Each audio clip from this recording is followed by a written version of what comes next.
Hopefully, we have some new residents to greet.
must have made a fortune on these places, selling people the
chance for a future.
sooner we get out of this radiation, the better.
Where to? Probably have something you can use.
What's happening in the Commonwealth, folks.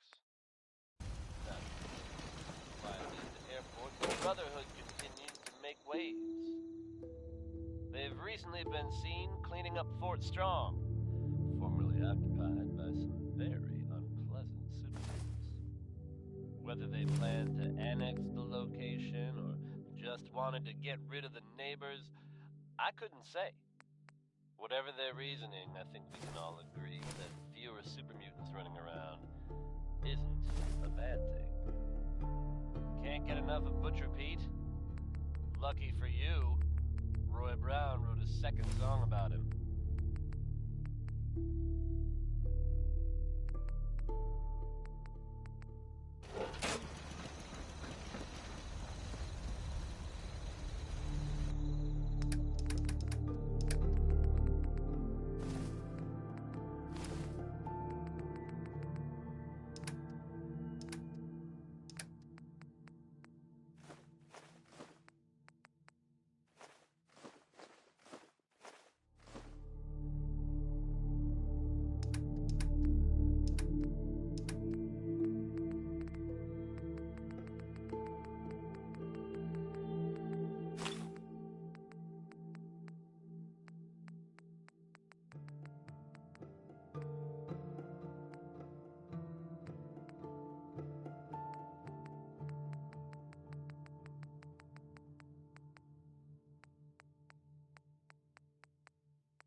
This is an emergency broadcast.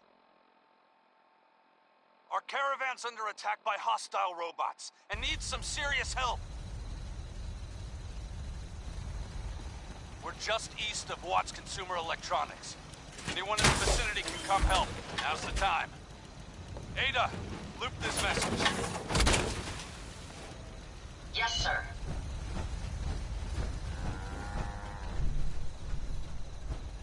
Huh? This is an emergency broadcast. Our caravan's under attack by hostile robots and needs some serious help. We're just east of Watts Consumer Electronics. If anyone in the vicinity can come help, now's the time. Ada, loop this message. Yes, sir.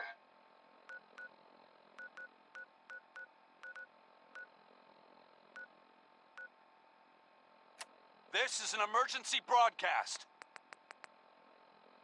Our caravan's under attack by hostile robots and needs some serious help. We're just east of Watts Consumer Electronics. If anyone in the vicinity can come help, now's the time. Ada, loop this message. Yes, sir.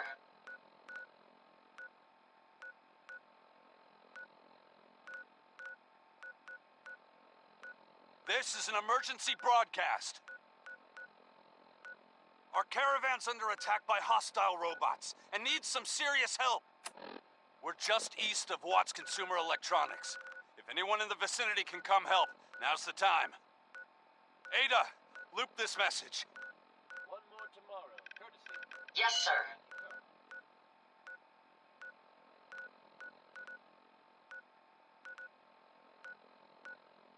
This is an emergency broadcast. Travis Lonely Miles here with the latest Our news caravan's update. under attack by hostile robots and needs some serious help. Sounds heavy. We're just east of Watts Consumer Electronics. If anyone in the vicinity can come help, now's the time. Assaulted by an Ada, unknown group. loop this message. From what I understand, there aren't any gunners Yes, around sir. to tell the tale. If that's true, it's a little unsettling. Those guys meant business. There are rumors circulating. This is an emergency broadcast. Was somehow Our caravan's under attack by hostile robots and needs some serious help. We're just east of Watts Consumer Electronics. If anyone in the vicinity can come help, now's the time. Ada, loop this message. Keep your wits about you. Yes, sir. And don't worry. At this time, there's no reason to suspect our fair city is in danger. So you just sit back and enjoy. This is an emergency broadcast. Courtesy of Diamond City Radio. Our caravan's under attack by hostile robots and needs some serious help. We're just east of Watts Consumer Electronics. If anyone in the vicinity can come help, now's the time. Ada, loop this message. Yes, sir.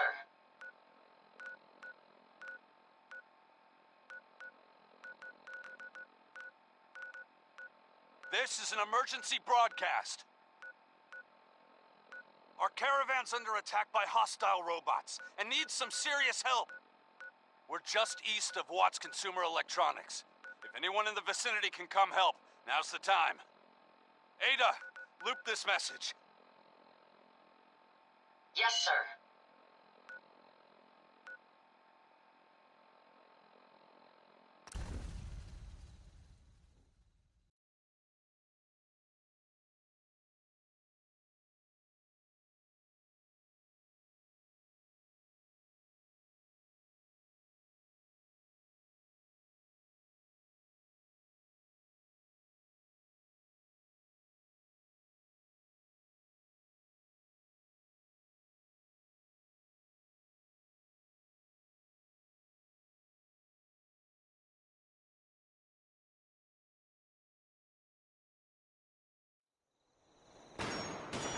This is an emergency broadcast.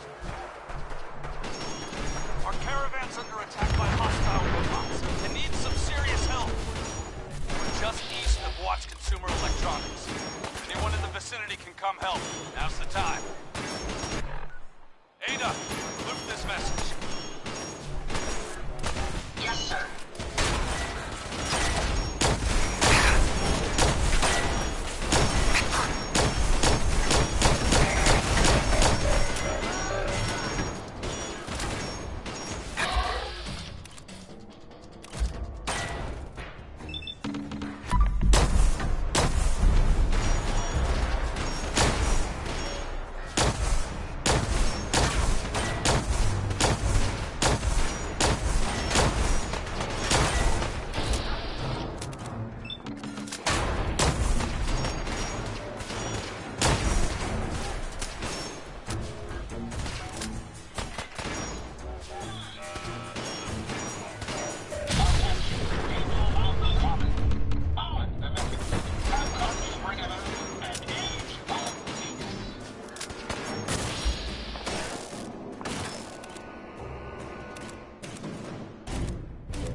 Attention, people of the Commonwealth.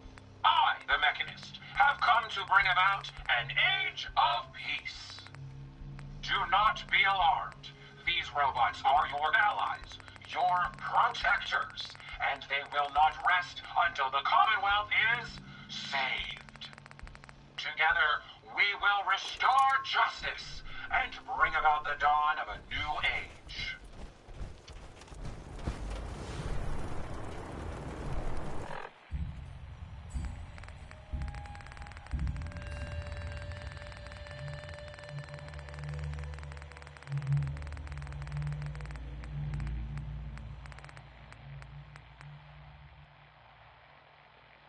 We ran into some hostile robots today. They were pieced together, like the ones we've been making in that workbench. Weird thing is, one of them was spouting something about the Mechanist. That they're here to protect the Commonwealth. Yeah, protected my ass. We managed to lose them. Those things were dangerous. Shades and I went back and picked up an arm we shot off. Whoever's making these things is an expert. Maybe even beyond my level. I'll have to look into upgrading Ada and Hertz for some better protection. My friends did not survive the attack. Thank you for assisting.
I was certain to meet my end here as well. Are you okay? Physically, the damage is minor, but I am registering sadness and anger at the loss of my friends. It may sound strange coming from a robot, but they were my family. Again, I thank you for your efforts. I know they would have thanked you as well.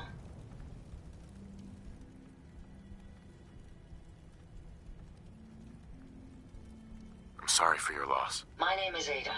This was the third time we've been attacked by robots like these. Even with the weapon and detection upgrades Jackson gave me, I was unable to defend them.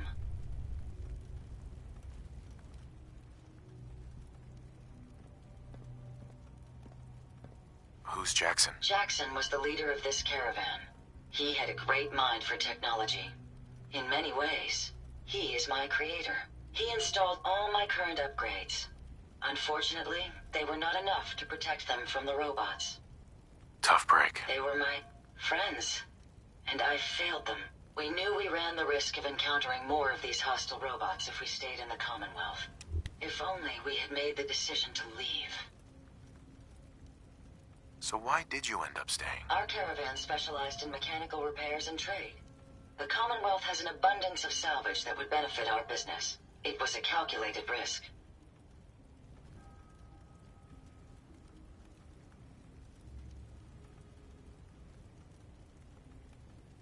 You couldn't have known something like this would happen. The probability of attack was high. I should have forced our departure. In recompense, I will seek justice for my friends and stop these robots from causing further harm. It's time to uncover the source and confront their leader, the Mechanist. Who's the Mechanist? The only information I have comes from the iBot broadcasts. The false claims of peace and justice. The only certainty is that these robots bring only death. You have shown willingness to aid others. I ask that you please assist me in stopping this Mechanist. In return, I can give you the schematics to build your own robot workbench, so you have additional resources in this undertaking.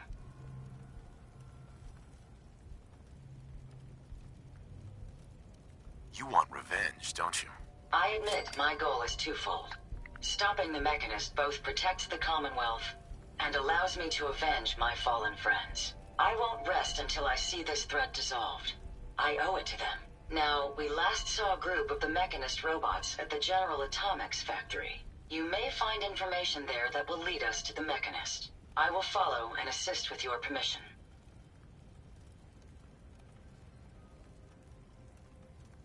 Yeah, let's go, Ada. General Atomics has valuable salvage.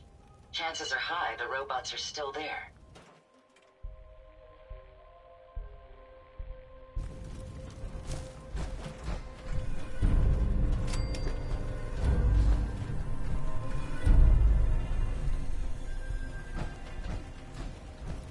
Hey. Yes. Sure. Go ahead and take a look.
Something's out there.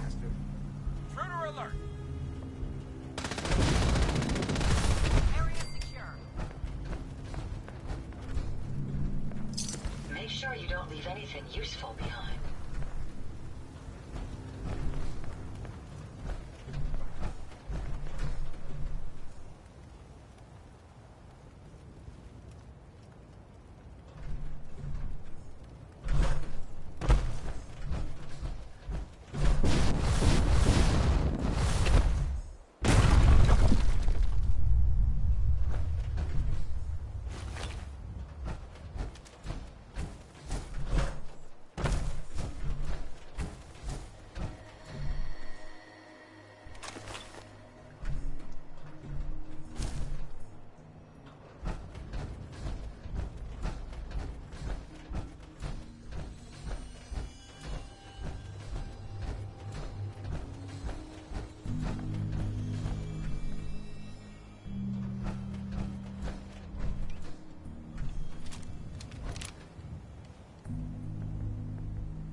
Yo.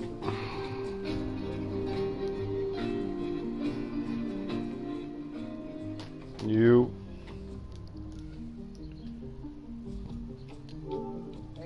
What's going on?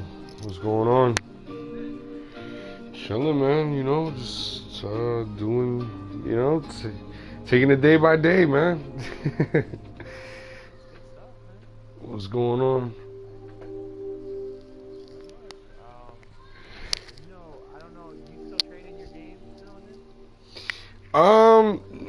Dude, really? Not no, because I buy mostly everything digitally. Why?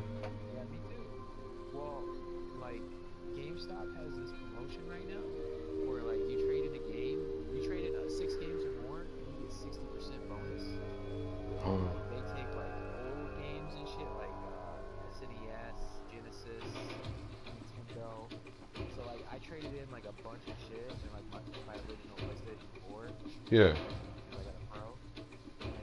I got like $600. Damn, that's not. I don't even know what the fuck. Like, I almost bought PSVR. You should. You should buy a VR, man. I would buy a VR. So, like, you gotta disconnect it. Like, once you hook it up to the Pro, you can't pass through the 4K. Really?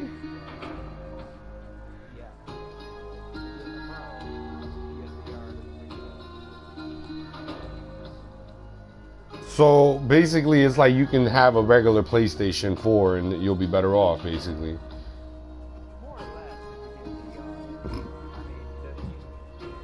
it actually works some of the games, but It runs a little smoother, I think, right?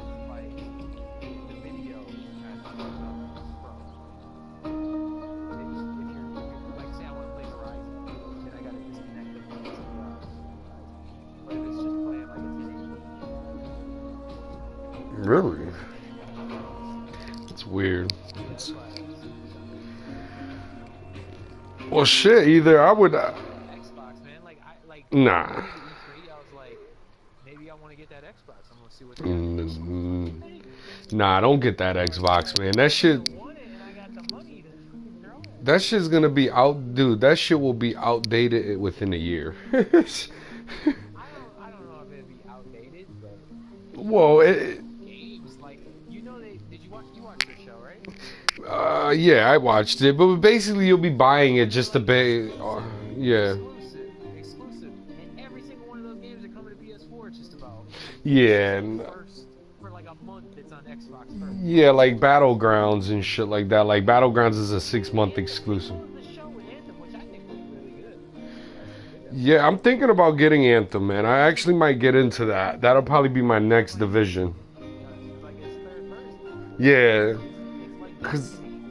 but third person, yeah. And like, to me, it just looks more substantiable in terms of like a story capabilities of storytelling and whatever is going on in there. It just seems more. It seems like, yeah. It just. That shit just seems so much more intriguing than Destiny 2 by a long shot, yo. Like, the fact that he was like flying around and then he went underwater, and then, you know, like when he went underwater, it was like basically an area of the game, like, you know, just being underwater, like it was like something caverns or some shit like that. You know what I mean? Like, dude, I thought that was pretty cool. I think you know what, EA kind of took a chill pill. And they basically watched what Ubisoft did and what Activision did with Destiny and blah, blah, blah, what worked, what didn't. You know what I mean? And they were like, all right, now we got to come out with something for our, you know, for our fan base. So then they was like, but this is the things we're going to do. And this is the things that didn't work, obviously, for Destiny and didn't work for Division. Yeah. I mean, it's not going to be a perfect game, but I think being that they kind of went on the background with it, and then you didn't really hear anything about it until now. I think they were really brainstorming the whole concept of what would bring people away from Destiny and Division to come and play our Anthem. So you know what I mean? And I don't know. It looked really cool, man. I'm gonna be honest. I'm kind of excited about it, man. I'm also excited about the DLC for Horizon, but that's that's single player stuff. But have you played Horizon fully? Have you beaten it? Oh, you did? I didn't know. You sent me the screenshots, but I didn't know you platinumed it, though. I don't think. Yeah, it's an easy game to platinum. I have it. It's just I've started playing it and then I stopped because I'm like well, that's the thing. I'm gonna get a 4K probably. Yeah. There's a couple things I wanna. Yeah.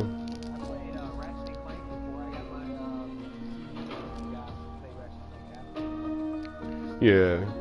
Yeah, I'm just kind of like, so I'm just basically playing games that, like Fallout, like I just went and I was like, you know what, I got back on Fallout, I was like, you know what, I'm gonna get on Fallout, and I bought the DLC, I bought the season pass yesterday because it's on sale for $33. So I was like, fuck it, now's the time to grab it because I passed it up like multiple times when it was cut. No, that's about as cheap as I've seen it since they upped the price because Bethesda, what happened? Oh, the original price was $25. The original price was $25, and I kind of like, I was gonna get it at the time. Yeah, you know what I mean. And then I was like, fuck. So I kicked myself in the ass for that, and I was like, you know what, I'm gonna grab it because they do these sales quite often. So, but it's not often they put season pass stuff. Huh? Oh. Well. That's the thing. They don't often. I'm surprised I've seen Fallout's season pass go up for sale as much as I did in the last year. It's gone up like at least 4 times, and each 4 times it was about this same price range that I just got it yesterday. And I'm like, you know what? I said because the chances are now that the game is getting older, they might not even put it on sale anymore this holiday, or you know what I mean. So as the game gets older, they're. So I was like, let me grab this shit now. So I'm actually playing the DLC right now, man. So far so good. It's very interesting stuff.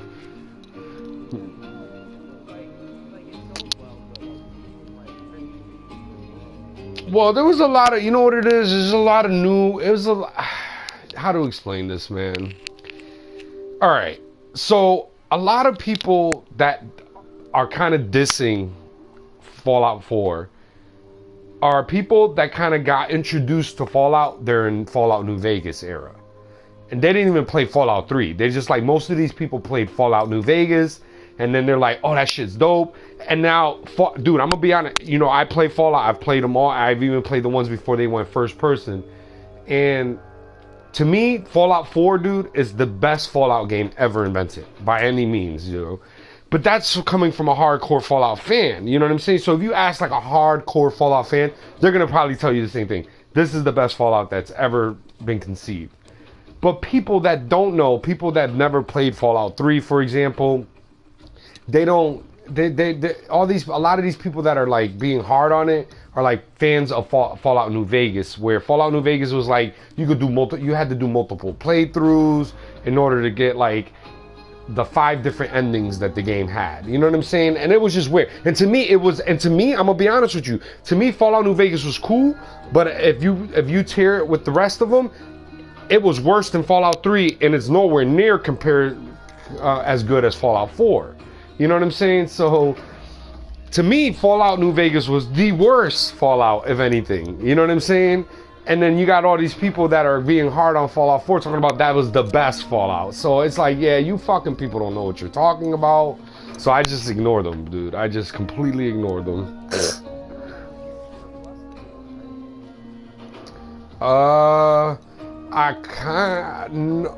No, I haven't. I looked up the stuff for Xbox, which is like, this month is like whatever. But I didn't look up the stuff for PlayStation. Hold on, let me see. I have Until Dawn, though. I purchased that. I bought Until Dawn for like $6 or some shit. No, I don't have. I have it digitally. Yeah. man. Like, I traded in Gravity Rush 2 because I'm gonna buy it. I didn't want it because it just fucking annoying.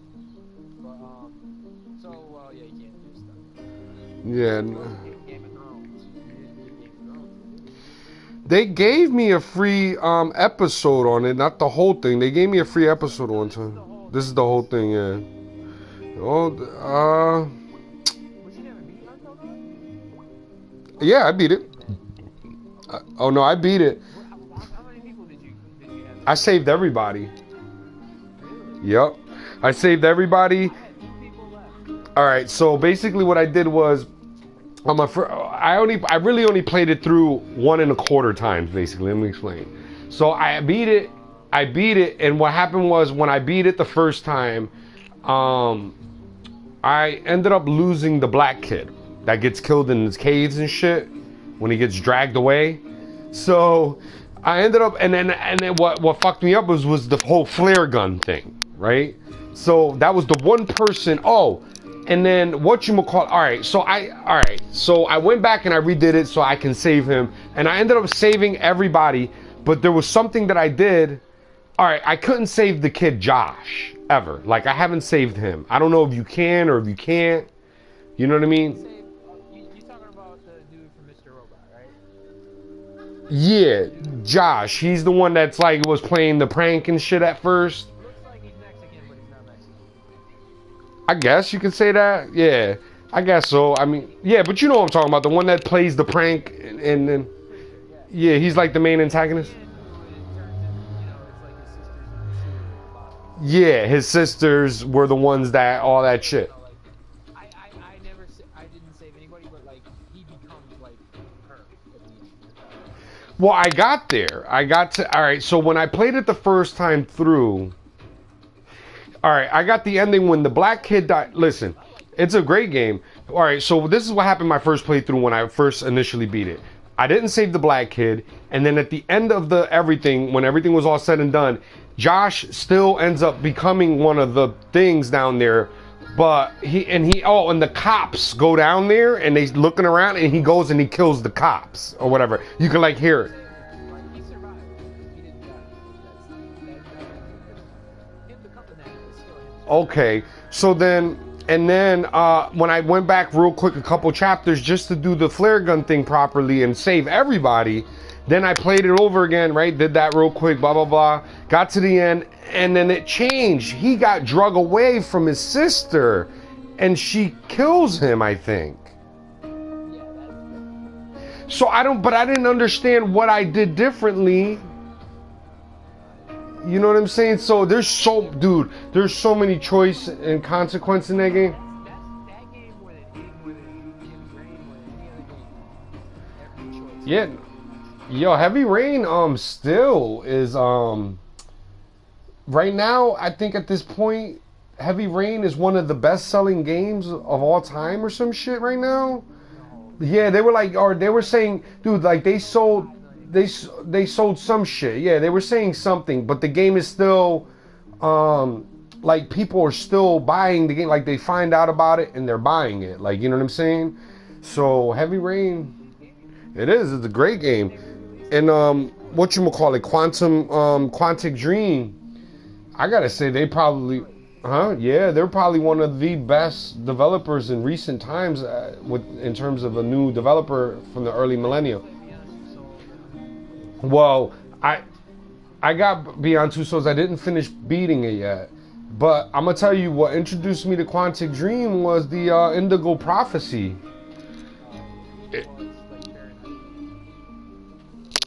It's called Fahrenheit in Europe, yeah. But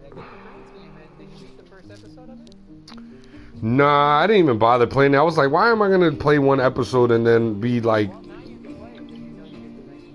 well, I don't have right now. I have Plus. I don't even know if I have Plus. Like, I did a 2-day trial. Like, dude, I canceled my Plus because the games in the recent months, dude, like the last 6 months have been just horrible. So when my shit was up in February, I was like, you know what? Until they give me a reason to renew it, I'm not gonna renew it because everything I'm playing, I don't play Division like that anymore. So I don't need multiplayer access. So I'm like, I just been playing single player shit. Well, this month right now is Life is Strange. You I have that. Yeah, I have Life is Strange because they gave me a 2-day trial. So I said, all right, cool. I get these games for a 2-day trial for this month, and at least if I ever get my Plus again. really good. And next month is like the best that it's probably ever been on PS4. They've never given us that good a game. Well, I'm about to see right now. Let me see, man. Let me see what the hell we got. Let's see. All right, so games.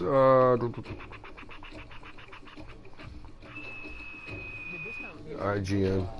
Shadows of Mordor for like $4. Yeah, I know. There's a lot of games up there, man. Yo, I'm gonna be honest with you though. Like to me, my PlayStation is my main shit. But dude, I actually like I dabble with my Xbox One, and I like my Xbox One to this extent that the backwards compatibility, you can't beat it, man. Like I have so many games, you know, so I'm like I have all my games on my Xbox One from 360 and shit. Keep it. Yeah, dude, I'm hoping Crimson Skies is on the list. Obviously, I might have to go and see if I saw it at my nephew's house and my sister's. I might have to gank it back because I gave it to him a long time ago and it's just sitting there. So I might just take that shit just so we could fucking play it. And then fucking I'm hoping some of the game. I'm pretty sure they're gonna have a decent catalog of whatever backwards compatible games out the gate. Oh, it'll definitely be way smaller. It'll be more the critically acclaimed games. I still have mine. Yup, I still have my Iron. Dude, I have my Iron Phoenix. I have the Jet. I have Jedi Knight. Oh, that's number 2. Yup, and number 3 would be PSO, but there's no way they're doing PSO unless they do it single player. But if they did it single player, because it's got single player, man, those are like the 4 games that I would love. And that would be cool, but PSO it wouldn't even like just you by yourself like that in that game. It would be so boring, yo, to me. You know what I mean? But still, man, the nostalgia. Yeah, I mean, pop it in and just see if the Xbox One maybe makes the edges. Like, even if they got the online working, which they wouldn't, they still have to, like, Sega would have to set up a subscription. Yeah. The edges and stuff. The edges and stuff gotta look pretty good on these old games. I can't wait. My number three game is Shenmue 2. I have that. Oh god, the original Shenmue? Jesus. I don't know if I could have brought myself to do that. I would literally, dude, I would literally keep my Dreamcast and Shenmue just to be able to play Shenmue. Like, you know what I mean?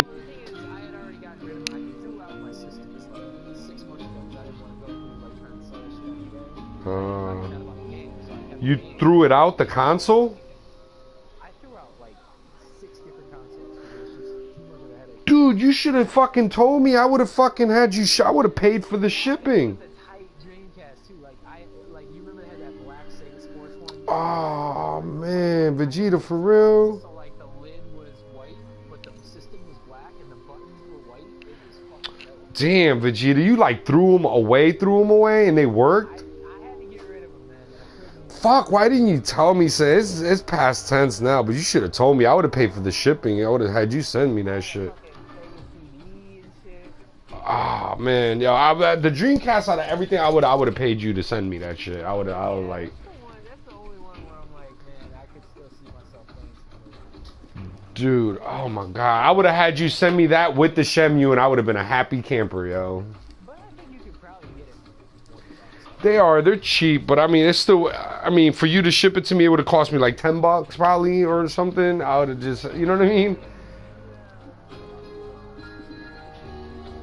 Yeah, but it would have been worth it to get that like like the one you had, like, you know what I mean? Because you can probably find white ones really easily. You know, those are easy, but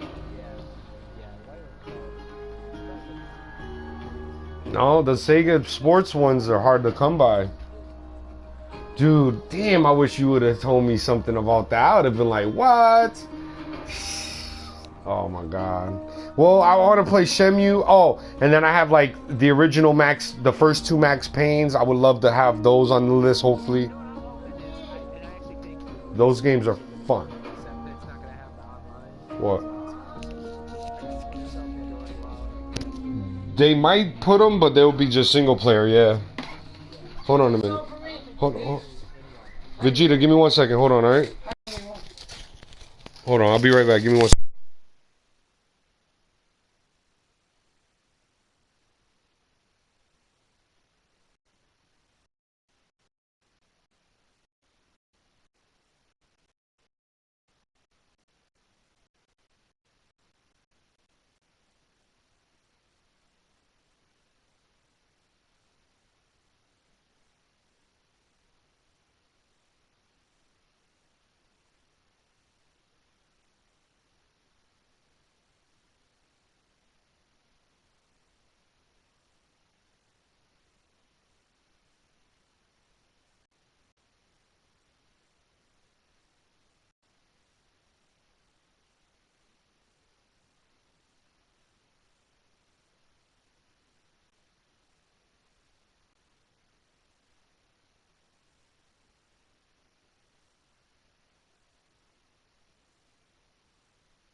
So yeah, dude, I just really wish that like Sony would consider a backwards compatibility program. I don't think they have a choice. It's like the next one will play PS4 games, and the next one will play PS4 games. But I don't think that you're going to see PS3 Because they can make bank on it, you said? Yeah, they literally are selling you PS2 classics. Yeah. Yeah, reselling them. As a PS1 classic on PS3. So you not only can you not use the disc from PS1, you can't even use the purchase from PS3 of the exact same fucking game. Yeah, exactly, and that's what pisses me off because say I already purchased Resident Evil 3 on my PS3, right? And I bought it backwards compatible in the classics. Now I bought it, right? But now I can't play it on my PS4. So now if I want to play Resident Evil 3 again, and then that's not to say now that the way they're doing it, so now if I buy it on my PS4, okay, now going into the future, it'll probably be compatible because I'm doing it on PlayStation Now or wherever I'm doing it, right? But if I did purchase Resident Evil 3, it would be 4 times over. I've purchased that game over a lifespan so far. Like, like you know what I'm saying? Like, really? Dude, I know it's the same thing with fucking Nintendo, which I might get a Switch at some point, but fuck, I hate I think it's cool that Nintendo's doing that $20. I think it's cool. That's kind of why I'm like, okay, if I get it, that's actually, Yeah, like the $20. I think $20 a year or something, right? And you get all the games. Not only that, but like they're gonna do like Mario 3 and put multiplayer online into Mario 3. Oh, that would be so dope, yo. That's so dope because it would be easy, and you know the lag, and because you know internet is so much more advanced now, give or take, it's just playing catch up with the current games, really. But games like that, man, like Mario 3, dude, you know how smooth that would run over the internet because it's so small, the amount of up downstream like there would be, I don't think there would be delay differentials in something like that. No, it's still your connection has to travel to the server and has to travel to the other person. Yeah. Speed light. Yeah. Resistance is futile.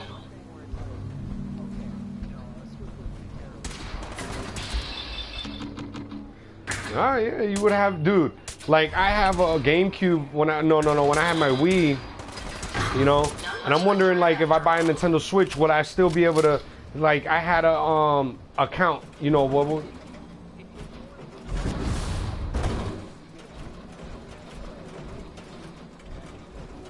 Yeah.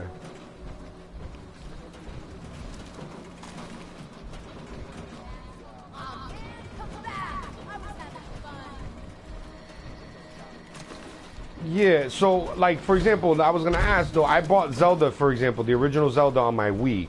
Would I be able to get a Switch and still access that? Because it was a different service that they were.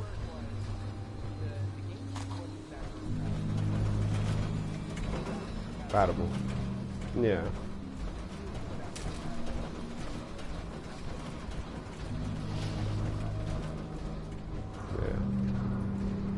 Well, the Switch is backwards compatible through digital means, though.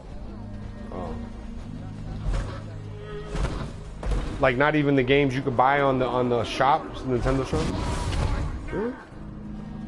So I thought that $20 a month was gonna be for like games, old games, new games.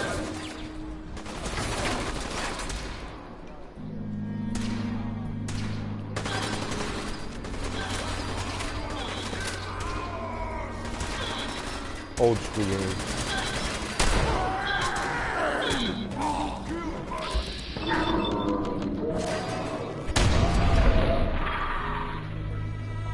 Yeah, yeah. That's what I mean, yeah. No. Even if it was digital, right? Damn, that sucks.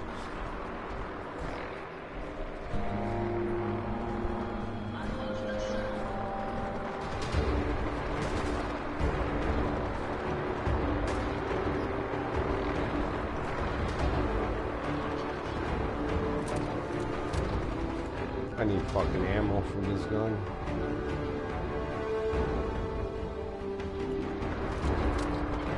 You never really played Fallout, huh?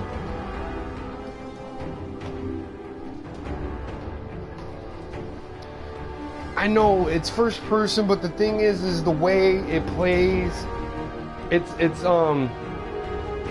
the exploration aspects of the Fallout games, dude, will blow your mind. I think just that in general, like you're into like exploring and looking like, oh shit, I see something in the distance, let me go there and find out what it is. Oh shit, there's a cave in that hole, in that wall, let me, like, you know what I'm saying? It's one of those.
Yo, what's up with Show, man? I don't know.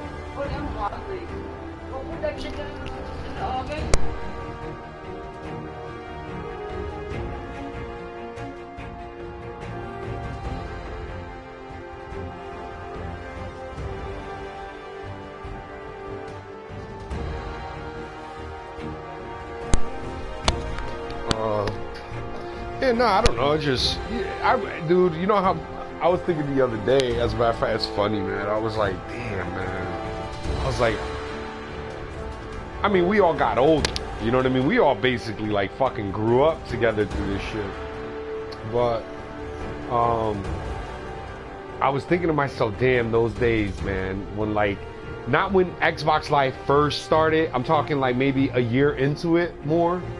Like, when it was, like, it was just, like, like, we had a clique of so many of us at one point, dude, where we would want to all play together in the same game, and we just all couldn't fit each other into one game. Like, we remember those days when we all had to split up and go here and go there.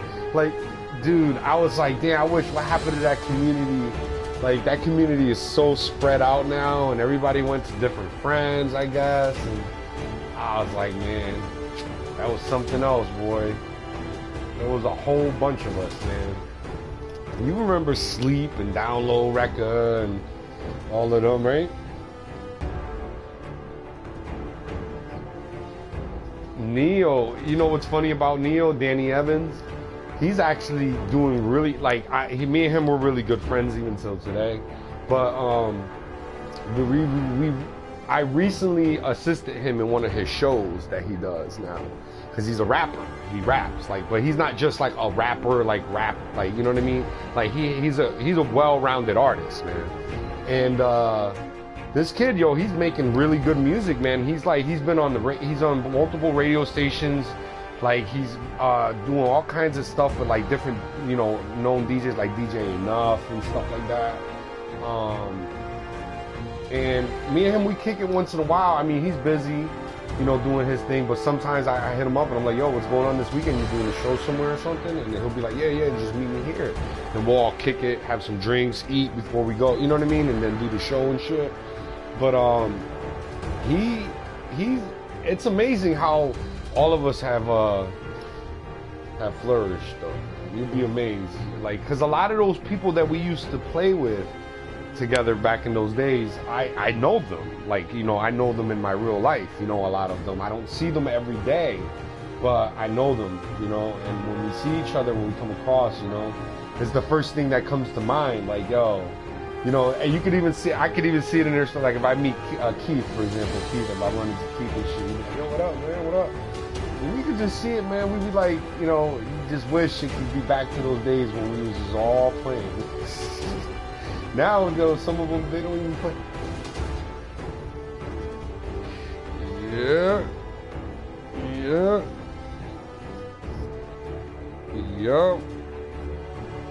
Mine's lasted quite a long time, though.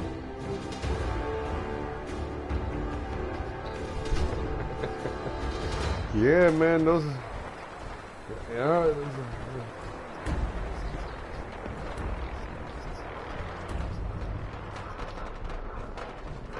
Oh,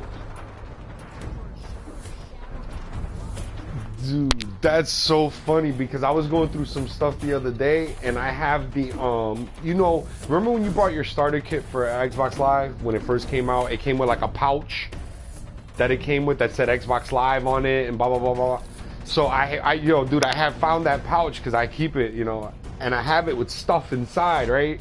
So I was like, oh shit, my pouch.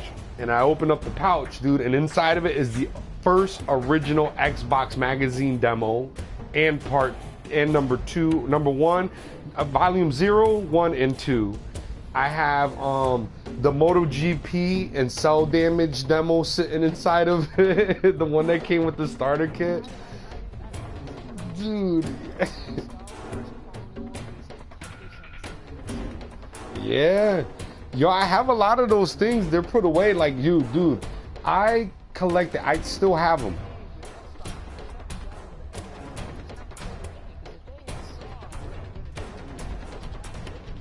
Yeah. Ever. Pennies, yeah.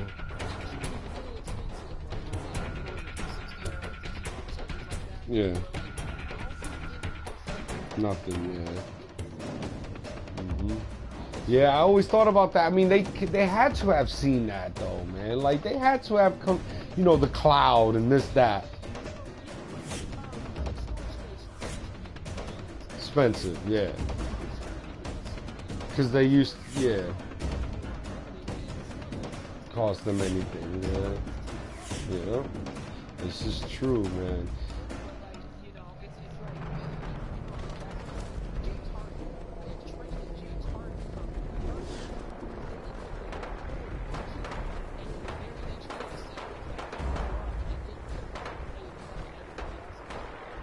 And they could have had a fucking, and they could have had a championship team. Yeah. Yeah.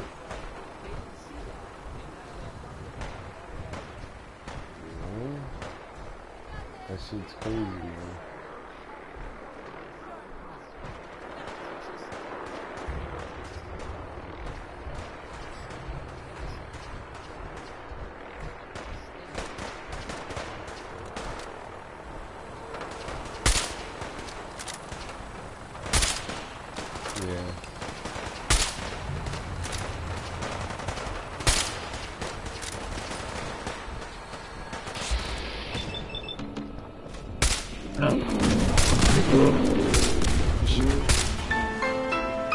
Nah, no, I'm not even gonna do it. I'm very skeptical to even bother buying a Pro this holiday season. I might just wait it out just to see what the next consoles are. The 4K TV and stuff. Yeah, see, I'm thinking,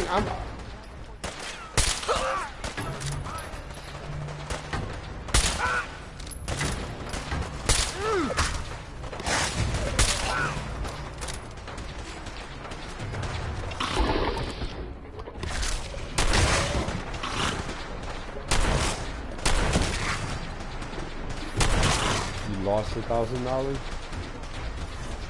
The money on the TV. Dude, my boy, man, he told me they did a thing on Best Buy. I think he was saying it was just before Black Friday last holiday season. He got the new Sony TVs, the new 4K joints with a PlayStation 4 Pro for $900, and it's a 55-inch TV.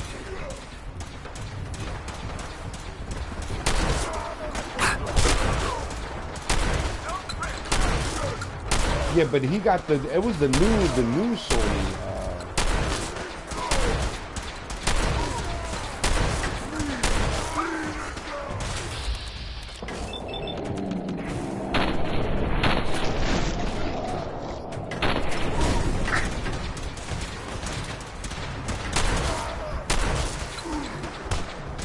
Shoot to kill.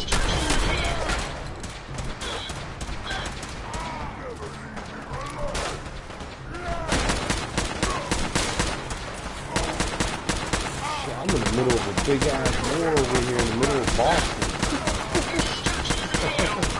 Yo, dude, you see these crazy, this super mutants and shit coming out of everywhere. Find anything useful? You should watch my stream, yo. You'd be like, oh, this shit is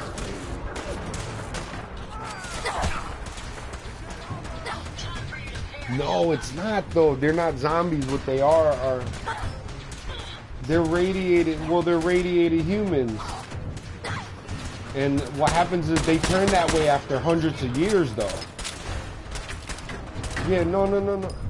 But the thing about it is, in order for these humans to become that kind of like pharaoh ghoul or whatever you want to call them, it takes like 200 years for them to get to that point. And that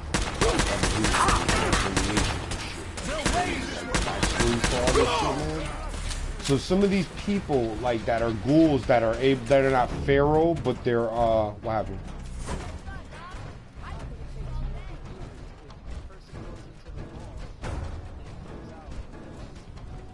No, they don't. That's what you don't understand. No, they don't.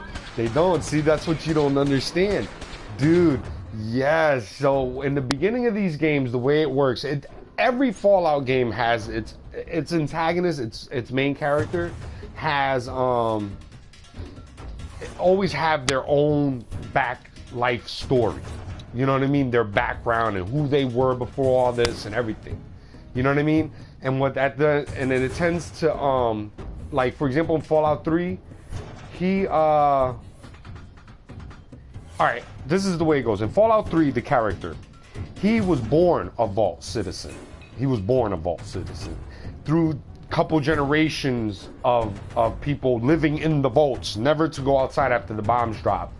And he's like third generation Vault dweller, as they call him.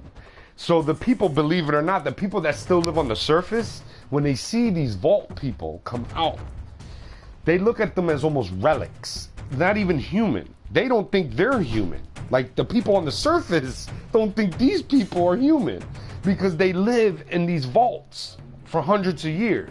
And then once in a while you see one that emerges from it, like the character you play, right? So, dude, they're great. They're awesome stories. All right, so in Fallout, that was Fallout 3. He was born a Vault dweller. And then eventually as he got older, he got more curious as to what it was like out in the outside world. And eventually I'm trying to remember exactly. I think his father dies, something happened, and he says, you know what, I'm getting the fuck out of here. And then voila, you get Fallout 3, right? And it goes from there. And then it's just like hundreds of side quests and crazy shit. It's fun, you know what I mean? It's mad fun. I mean, it's Skyrim. No, but I've always heard great things about it.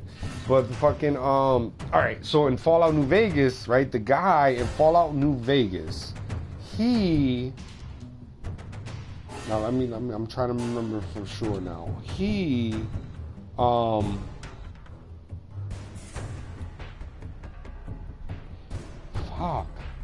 how did he come to be?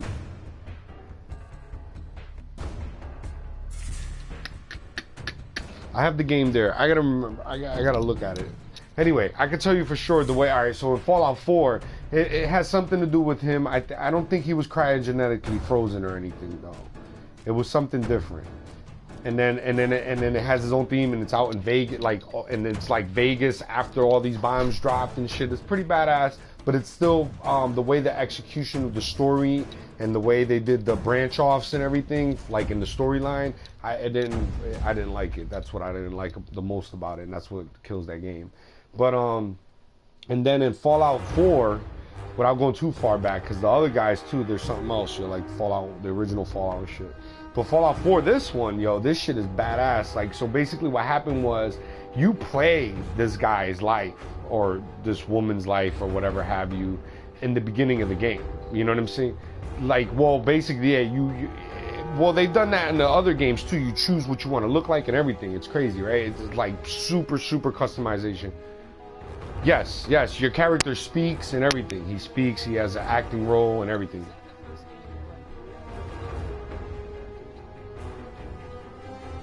Is it the first game to ever do that in the history of games, you mean? Or is this the first game? No, I don't think it is. I think I've played other games where they've had a female role and a male role counterpart do the voice endings for both. So a couple of games have done it. It's not the only game, but this is probably the only game in the history of games. But I'm gonna tell you though, this is probably, especially Fallout 4, is probably the only game that's done it, but in the scale that it's done it on. Like, I'm talking, this is thousands and thousands of hours of spoken dialogue and, you know, crazy shit, yo, you know what I mean? So, with that being said, in Fallout 4, what happens is you get to live this guy's life, yo. It's fucking awesome. So basically, you're living his life before the bombs drop. This is the year 2077, right? But what happens is in Fallout, you gotta understand the Fallout universe. In the Fallout universe, time became kind of like, all right, the evolution of the modernization of the world in the United States, nonetheless, it's kind of stagnant. So what I mean by that is, it's the year 2077. They're using energy sources and stuff that are current to that, you know, you would think 2077 where we would be, right? Like nuclear energy, like being used for all kinds of shit, travel, you know, doing all kinds of shit with energy, right? They have that. They have the whole energy thing going on, like nuclear energy. The cars are nuclear powered even, blah, blah, blah. But their lifestyle and the way everything is, the design of the world is still stuck in the 1950s. Pre-World War II. or post World War II, I want to say. You get what I'm saying? So it's like after World War II, the way the world was. And so what happened was, because there's a whole backstory to that as well, man, with like what happened with World War II and why the Fallout universe is the way it is, and why for almost 150 years or something like that, or for almost 120 years, why, you know, like the cars and shit never really changed so much, you know what I'm saying? And so you get to live that life in the character in Fallout 4. You get to live that life the way it was before the bombs dropped. You get a glimpse of that. You get about a good hour and a half playthrough of it, maybe, or hour playthrough of it. And then that's when, dude, and then it's like, at the moment, because being that you probably never play it, but, all right, so a guy comes, right? This is Vault Tech guy. He's like a salesman. He comes knocking on the door. This is 2077, but 1950 style, right? And he comes knocking on the door. Hey, sir, how, you know, can I have you buy a spot in the Vault Tech and this and that and the third? Because, you know, in our world today, you know, the bombs could drop any day now, right? So he's like, and then the guy you're playing, you know, he has a baby, right? A baby son that was just born, his wife, and you're in his house and all this shit. And he's like, no, you know, we already have a position in this, that, and he's ex-military on top of it, right? So he's already set. Like he's done his stint, and now he's guaranteed him and his family a position in the vaults in case of anything happened, but not just any vault, because you got to remember all these different vaults. There was like some for like poor people that are just like workers and shit. There was some for like really rich people, and they were like high end with like all luxurious and shit. So there's all these different vaults, man, for different people's lifestyles and shit. And so he's like, at the moment he's saying all that, that's when you hear, right? So that shit's crazy, dude, especially when you got surround sound. And then he's like, you know the bombs are coming, so he tells his wife, he's like, yo, come on, we gotta go, right? So everybody starts running. She grabs the baby. She's like, wait, we gotta grab, I forget his name, Justin, I think his name is, right? So he's just like, she grabs him and he's running down the street, and everybody, all your neighbors and everybody is starting to, like, everybody's running down the street, right? Coming out their houses, blah, blah, blah. And they go running up into the local, like, there's a local, like, hill, like, not too far from your neighborhood. You run up, and there's a gated off, you know, part, and you get there and there's military and shit. And so it's like, yo, you know, they're figuring out who's who and who can go and who's got to stay out. So you basically cut a front, and like, you know, movie shit, you cut to the front, yo, hey, you know, I'm ex-military, my family's guaranteed, blah, blah, blah. So they're like, go through. So he goes up, right? And then you're sitting on the platform, right? To go down, because it's a big ass, like, platform and elevator that can bring, like, even a tank if it wanted to down there, right? So that's how big, just to give you an idea. So all these people are standing on it. And then it starts to go down, right? And as it's going down, you start to see the missiles coming in. And you see the streaks in the air, you know? And then you just see one hit not too far from where you guys are, just as your eyes are getting cut off by the horizon of the edges of the elevator going down. Like, you know what I mean? Like you're going down into the thing. And then you just see the big mushroom cloud in the air, yo, as you're going down. Like you can see the whole thing, and it comes at you just as you're about to hit, like where you can't see it no more, right? And then you end up in the vault. Bang. So when you're down there, everybody gets cryogenetically frozen. The mother stays with the baby. She gets cryogenetically frozen across from you. Blah, blah, blah. All your neighbors are frozen, right? So you wake up in and out of these things a couple times, right? While you're in cryo, which you're not supposed to. He wakes up a couple times. And then the second time he woke up, he starts to see like these people, strange people that are trying to open the one with his wife and his baby in it. All right? So he's in there and he's waking up to this. So he's like in his thing, you know, and they hear him. And then there's this like particular guy that comes up to the glass and he's like, yo, you know, whatever, looks at him. This is Fallout 4, yo. And so, right. Yo, dude, hold on. Might as well let me finish now. So this guy, right? So, yo, listen, well, you might. Well, go ahead. Go. Mm-hmm. Maybe they kill the wife, maybe they don't. Go ahead. No, I'm just like listening to what you're saying.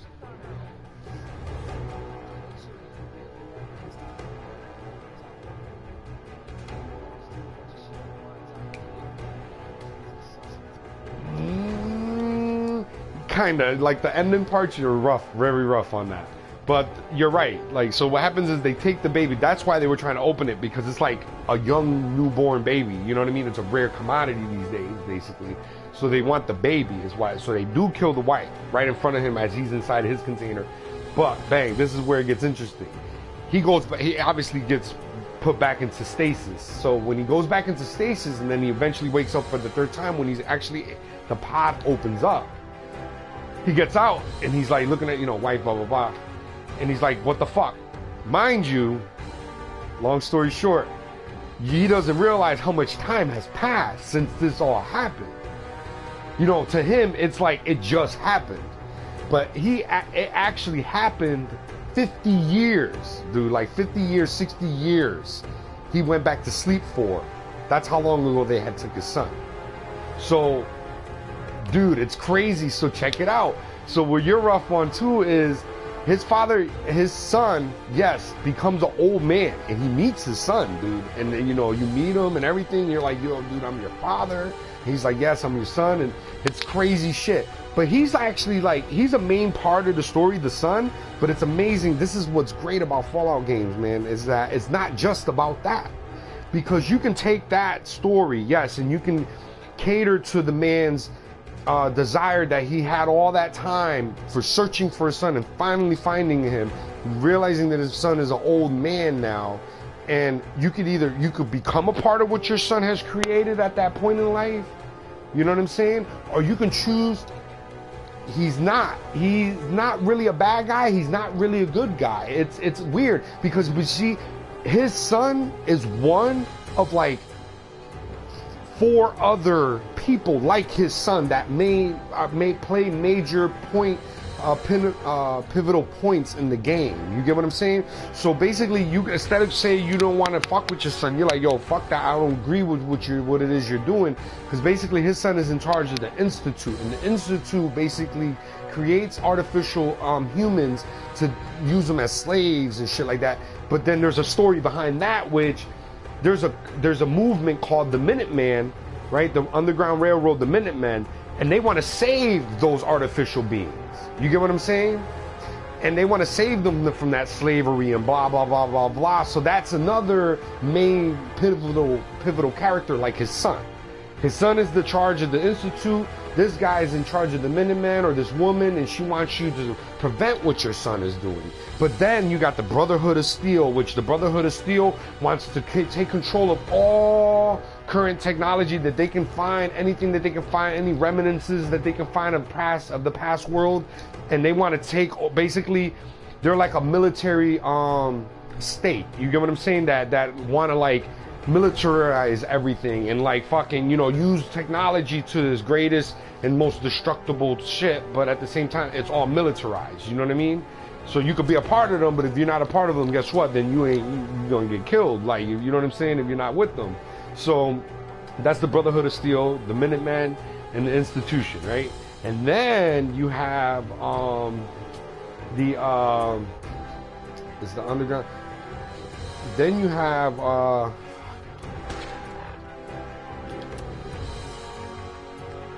so then you have the Brotherhood of Steel, right? Brotherhood of Steel, and then the Institute, Minutemen. No, I had it. This is a story, yeah, and I just ended up getting rid of it because of some.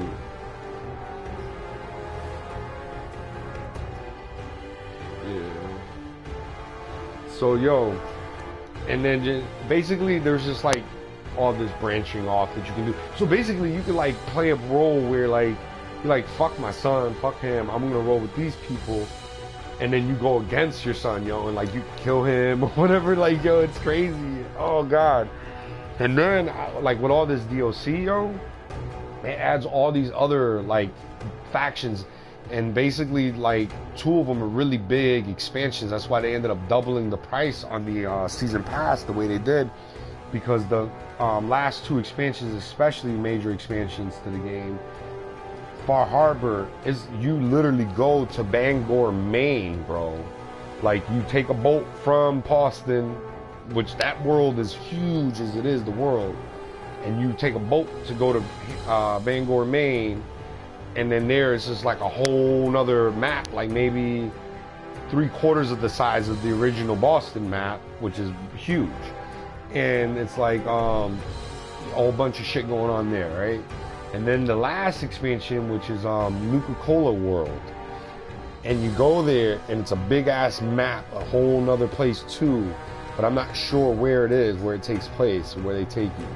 But, and it's like a massive amusement park, and you do all kinds of crazy shit there. And that's not even including the fact that they released in-between expansions called workshops. And each workshop enabled you to, like, one is for, like, animatron, and you can, like, create your own robots and do this and do that, and create, like, you can literally make, like, fucking Thomas the Train engine into a robot, like, with his face and everything, like, into a killer robot with a smiling face doing it. Like, it's crazy shit, yo. And then they released mods, you know, now they finally actually released mods, but the mods on Xbox One are less restrictive. So really the better version in terms of the modding is the Xbox One version, which is very unfortunate because the PS4 version, in terms of graphics, the way it looks, it runs better, man. Yeah, man. But they have mods. They're kind of limited compared to what we can get on Xbox One, but we have mods. And then the last workshop that came out is the one that I've been fucking tampering with. I was on pretty late last night fucking around with it. It gets addictive. Where you can create your own vault underground and shit, man. Like, you can create it literally from scratch. Like, yo, it's crazy. It's called Vault 88. It's already numbered, but basically there's a backstory to it, and it was like an unfinished vault, and you go down there, and it's like, it's a whole bunch of shit. You gotta clear it out, kill a bunch of shit. Then it's fucking huge, man. It's massive down there, man. And you can create, like, a big ass, like, it's big, like, you can create something as high as 5 stories tall in this cave, this massive cave, and there's like different sections of the cave and shit. Like, it's huge. It's just a big ass cavern, this thing. Like, I don't know how to explain it. You've never really seen anything like it in the game before. Like, there's a lot of things being done on Fallout, man.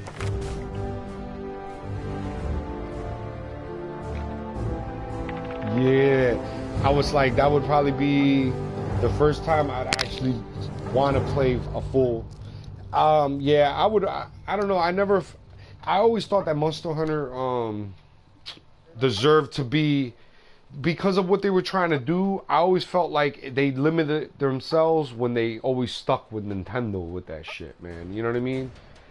And Monster Hunter, yeah, and Monster Hunter has always been a game that needed to be on the most powerful system possible.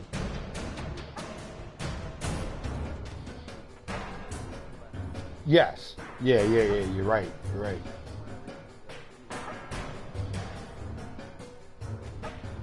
Well, you can play Monster Hunter PSP on it, though. No, they should have made a Monster Hunter, though. They should have made a Vita Monster Hunter. That would have been nasty.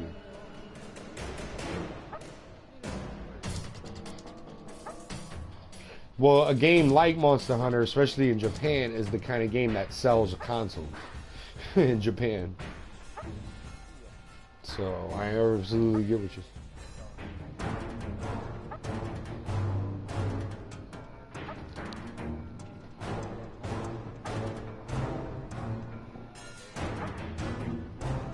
in his mobile.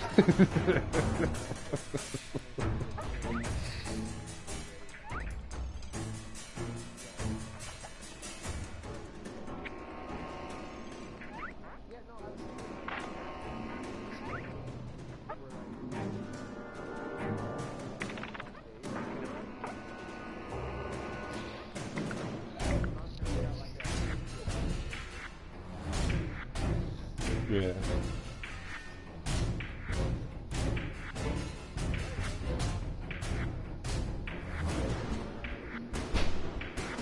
Yeah, man.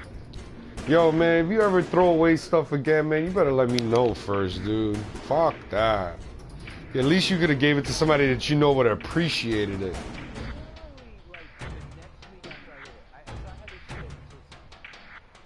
God, man.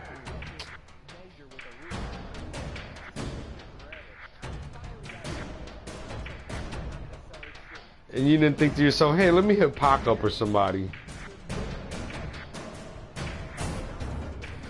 Taking retro consoles and stuff, yeah, I know. Shit, you'd have been sitting on like 2 G's worth of GameStop credit. Yeah. It's crazy.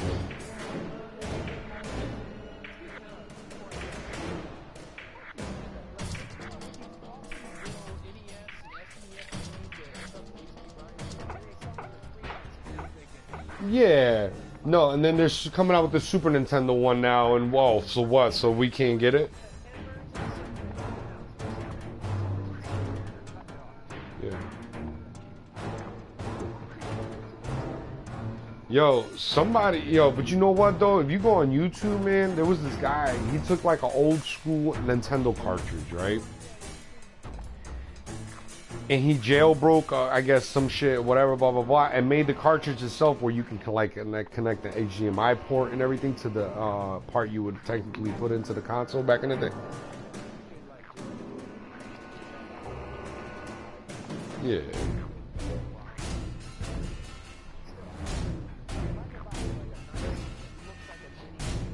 Yeah. Yeah, it would look dope, man. That shit is badass.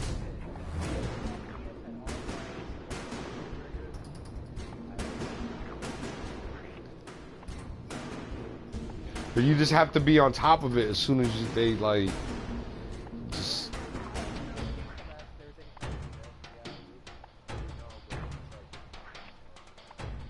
We gotta go on Amazon.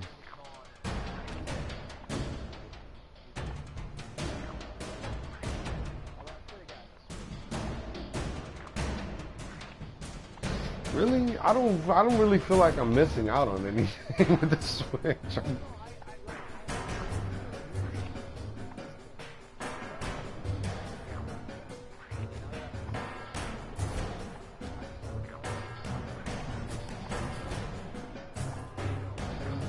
Yeah.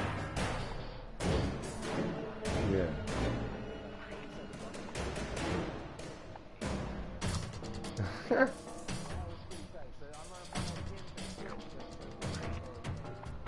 I think I'll consider a Switch. They can draw me in with Luigi's Mansion.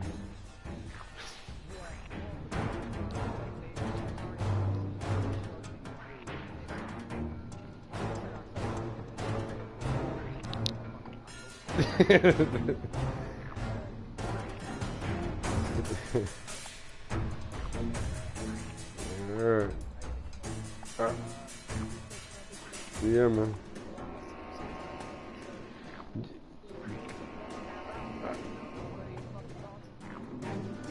Yeah, I know, right? I don't know, man. We gotta find something worth playing. That's the problem.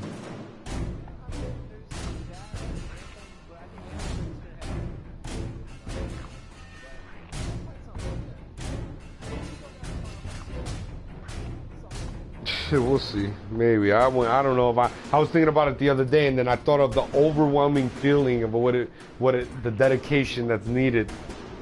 Well, that and the dedication, just the, yeah.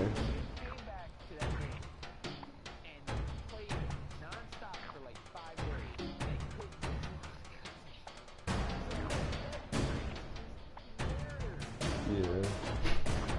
And it's not just that. It's just I like to play my other games, man. And that game, I would only play that game, and I was like, I can't. I love it. I love playing with my, with the monk and everything. That's my shit. But I also want to play something else. All right, later.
this one bit. Oh, man, come back! I was having fun!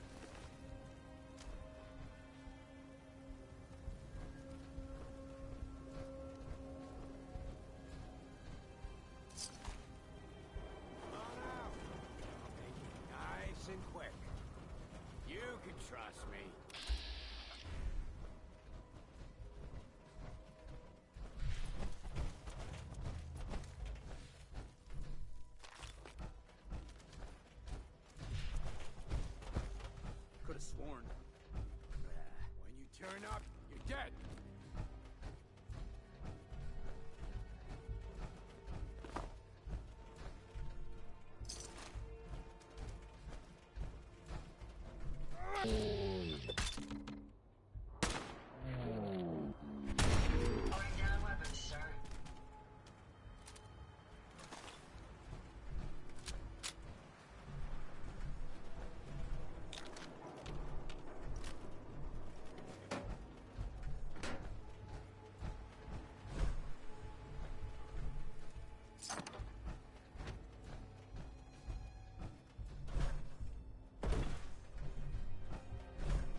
good technology.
Yes, sir?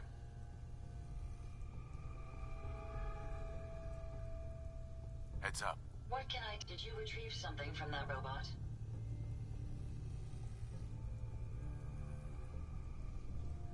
Have you seen a robot with a brain like that before? No, but my old caravan discovered records about them while we were scavenging military facilities. According to my databanks, it's called the Robo-Brain. It was considered one of the most technologically superior robots ever constructed, but the model never reached full production status. Yeah, it had this interesting tech. Intriguing. Let's examine it. Impressive technology. If my analysis is correct, this is a specialized radar beacon. I suspect it's how the Mechanist was keeping track of the Robo-Brain you destroyed. As the next logical step, I need you to install this beacon within me so we can use it to our advantage.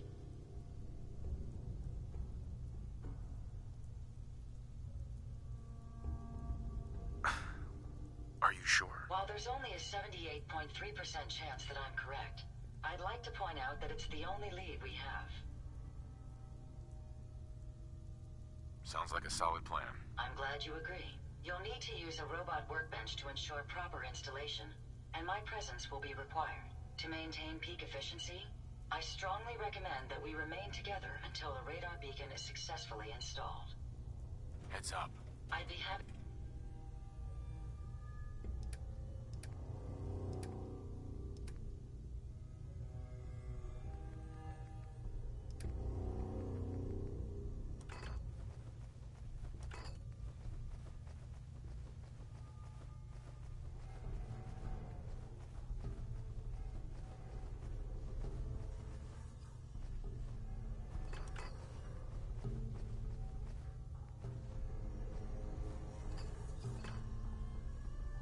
to help if I can.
I hope you enjoy your stay in Diamond City.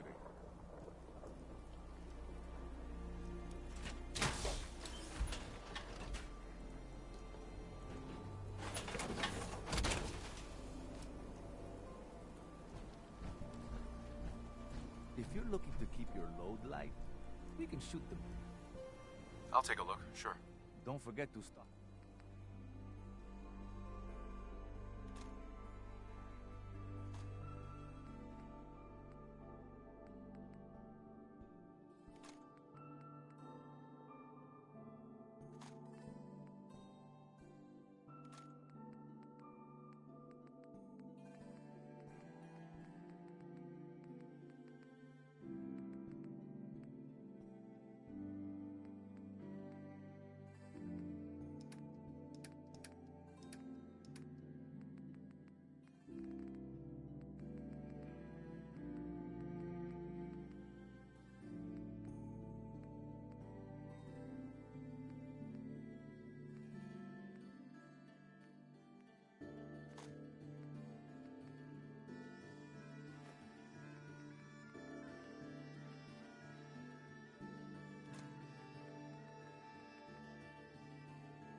of service. Are you ready to install the radar beacon?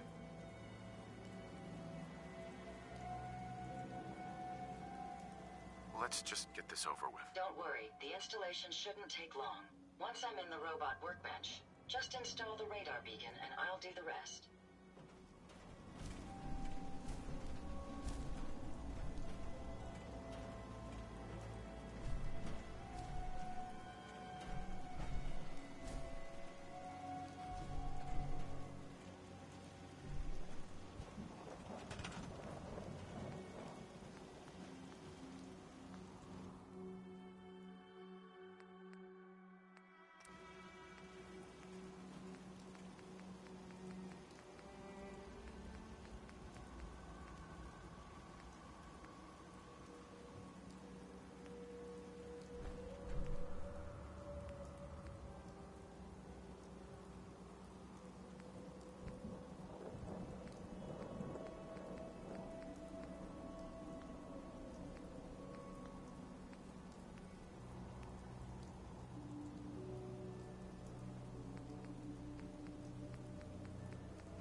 be constantly trying to kill us, but the Commonwealth never lacks for excitement.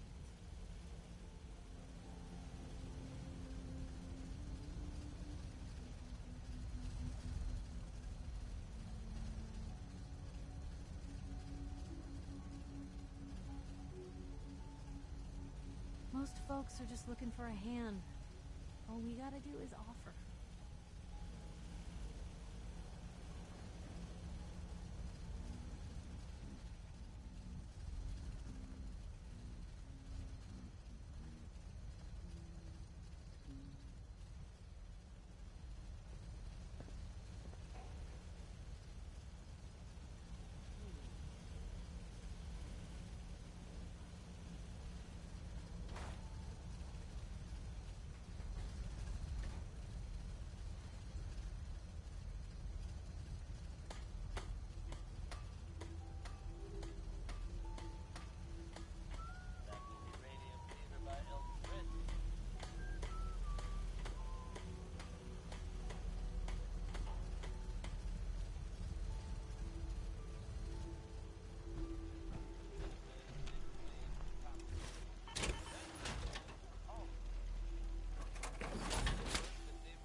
Look alive.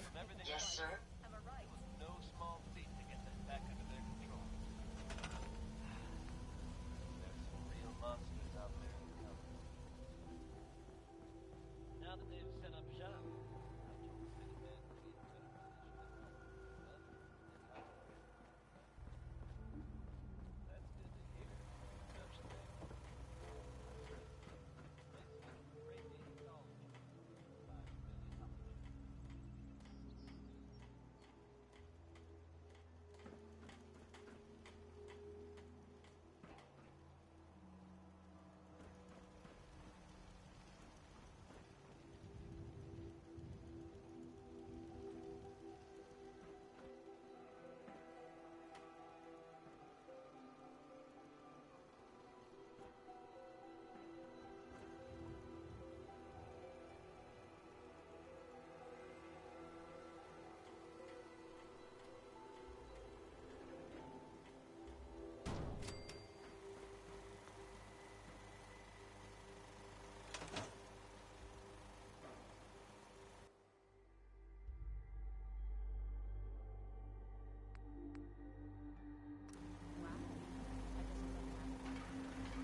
This should prove interesting. I wonder what you'll build next.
It's always fascinating watching you create.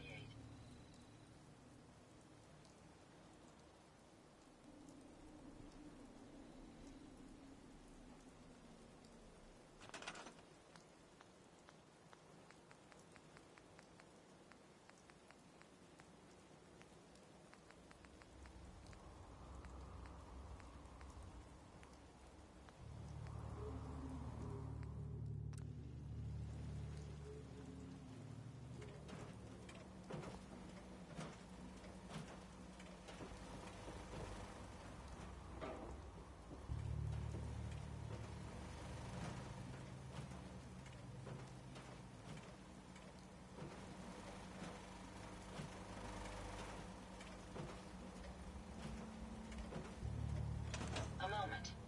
The modification was successful. New hardware has been detected and software is updating.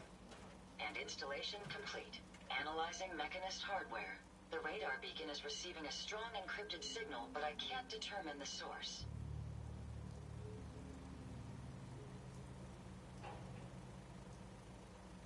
Do you think the Mechanist knows we're tampering with the beacon? I've already added failsafes to ensure my location is secure and prevent any unintended commands the signal may issue. Unfortunately, one of that will help us determine the signal's source. It's a good start, at least. Absolutely. With some additional assistance, I should be able to decrypt the signal and locate the Mechanist. Fortunately, I'm detecting another robo-brain in the Commonwealth that's receiving the same signal.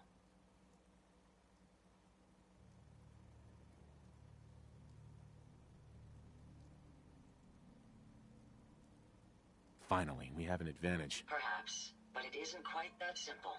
The encryption on the source signal is complex, but not beyond solving. If you can bring me 2 additional beacons, they should provide the keys and algorithms that I need to enhance my decryption routines.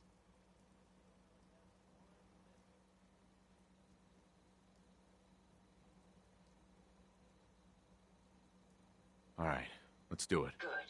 Let's get started. I'm uploading the location of the robo-brain to your Pip-Boy now. Just be careful. These robots tend to travel in groups, so you're likely to encounter heavy resistance. How the hell is Commonwealth weaponry?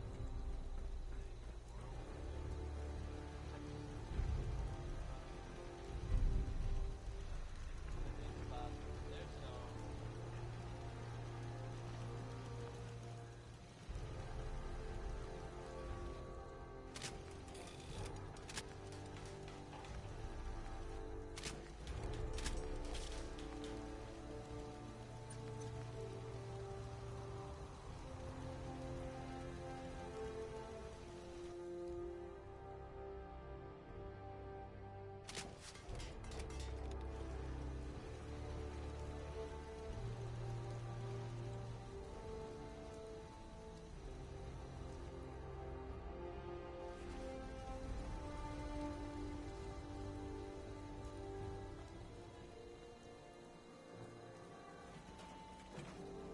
What can I do?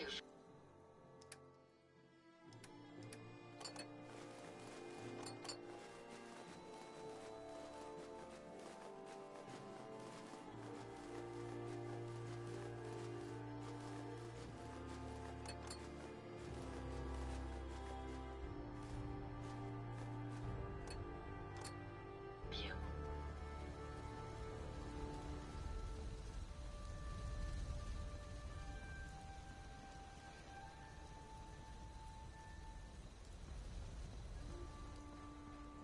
I used to be quite...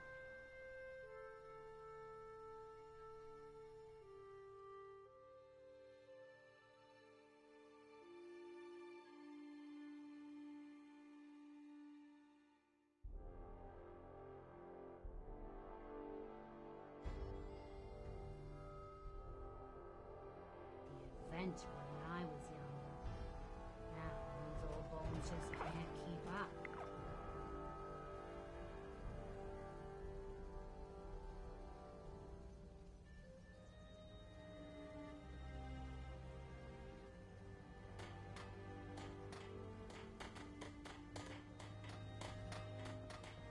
You remind me of the young man I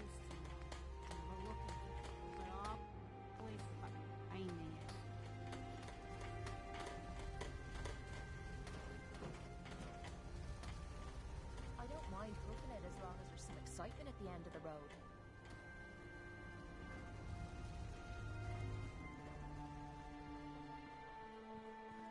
Now, where did I put my scales? Nice day. Where are we headed? Let me know if there's anything I can do to lighten the load. Or, no. Hi. Do some trading? Can we trade a few things? Go ahead. Rube, come on. Sure, I have some. I've got a few minutes to browse. Let me know what you'd like.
sons here on Diamond City Radio.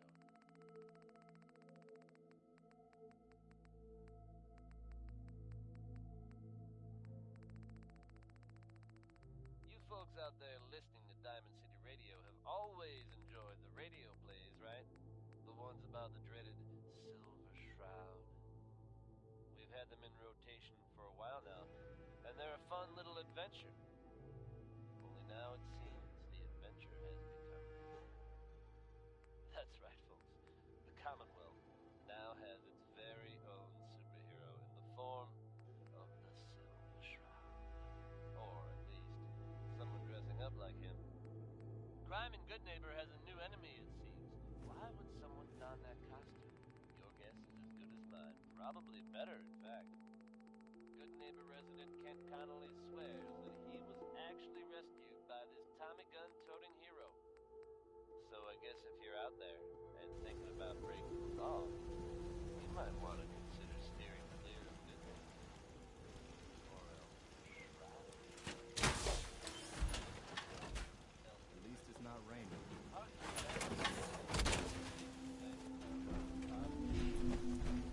That seems to tip the balance of things in our favor. Nothing's more satisfying than a smoking gun and a pocket full of gas. You look like someone needs a drink. Let's see what you got. Here's what I've got.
soldiers.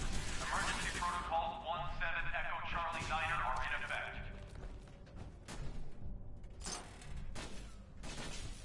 If you are in distress, please proceed to the South Boston military checkpoint for aid. Coordinates are available in your emergency handbook.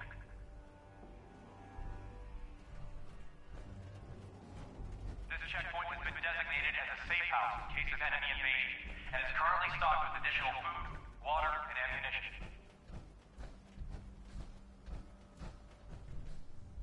This safe house is for military personnel only.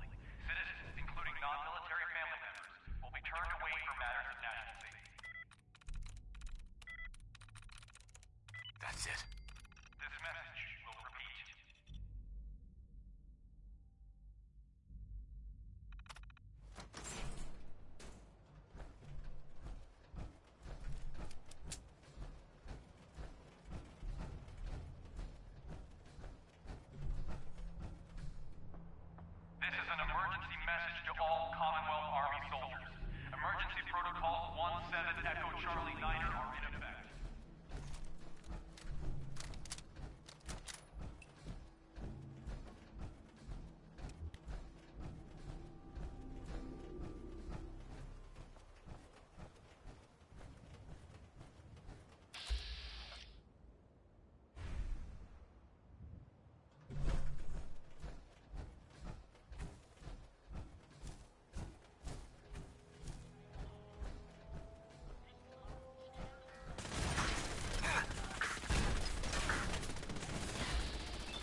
slightly dented but still functional radar beacon.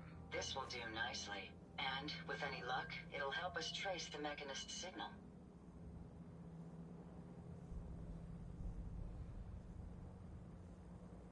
I hope getting it was worth the trouble. I'm sorry if retrieving the component caused you any harm. I'm going to begin my decryption routine, but it could take a while. In the meantime, I've picked up another RoboBrain beacon signal. It should be the last one you'll need to collect. Good work, Ada. Thank you. If my calculations are correct, the signal is coming from... Oh, this isn't good. Location confirmed. The RoboBrain is at Fort Hagen Satellite Array, which means it's in the hands of the Rust Devils.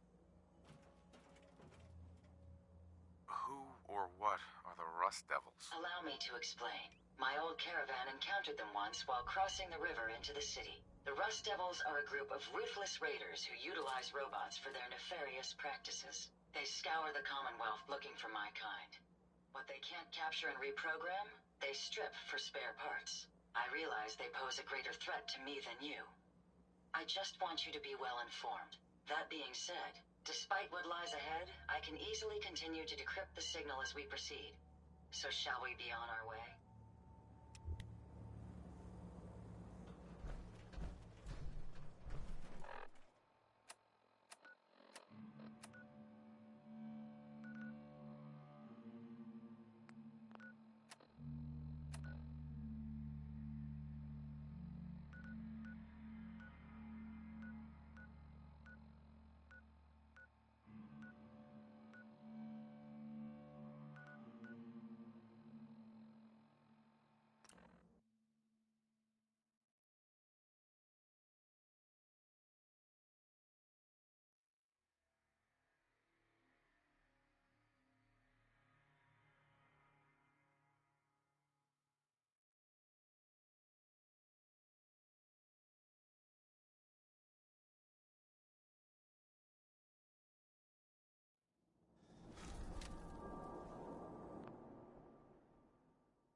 if I can. Heads up. Hope you find what you're looking for.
Got it.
What's up? How may I...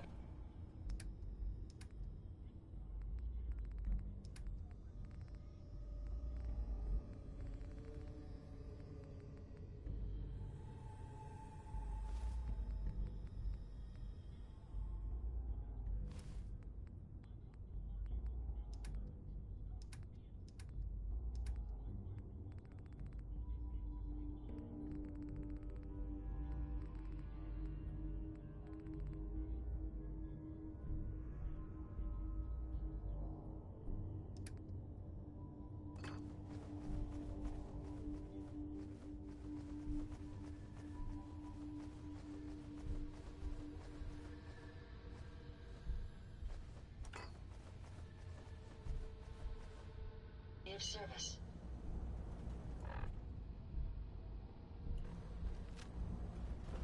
All clear.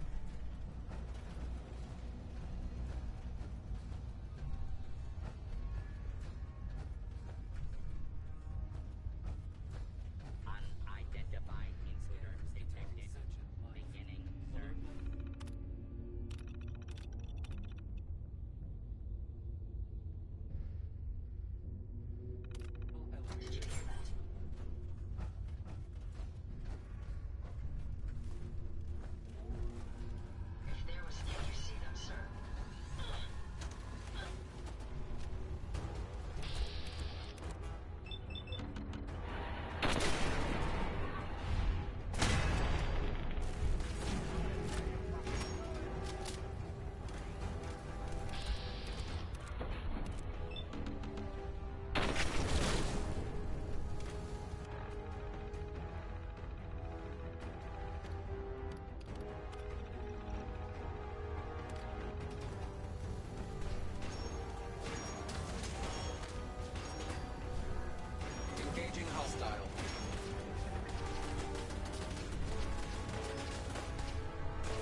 Ivy wants me to find out what makes you tick. So let's get started. There's no need for that.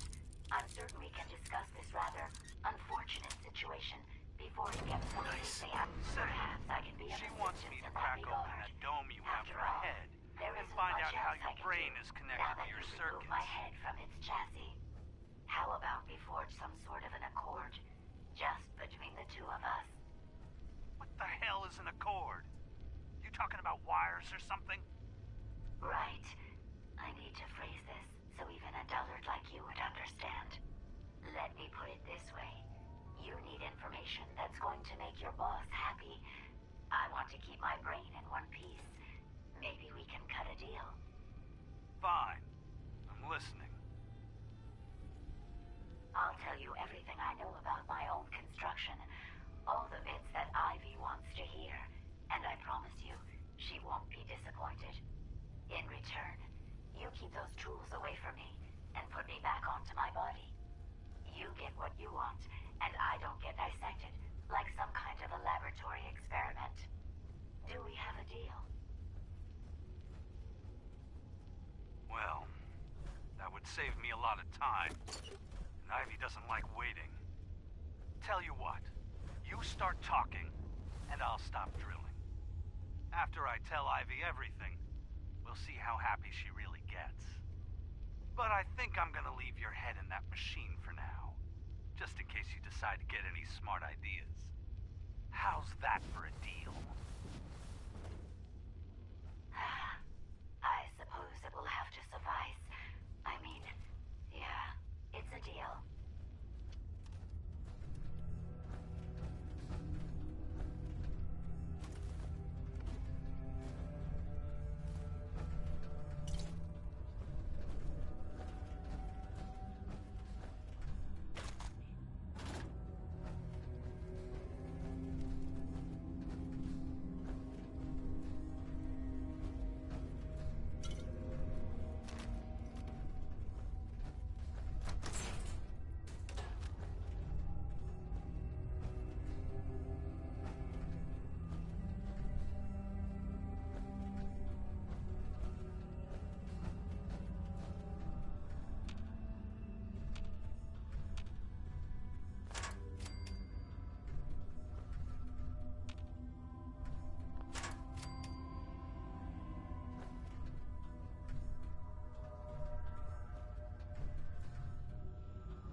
don't look like one of the Rust Devils. What are you doing here?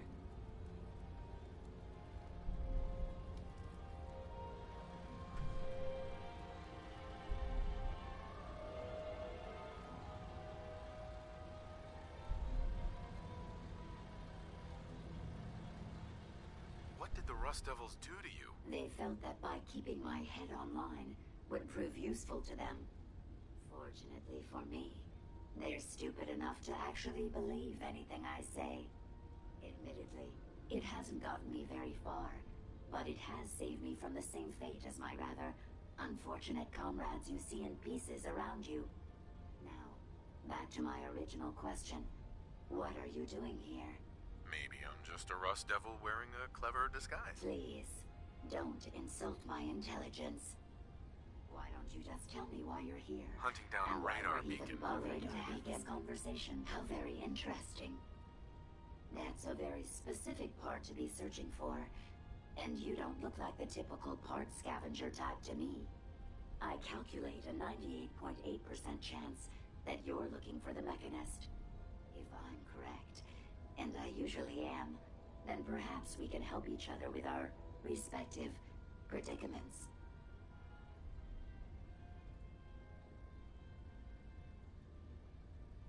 How could I possibly help you? Willing to listen?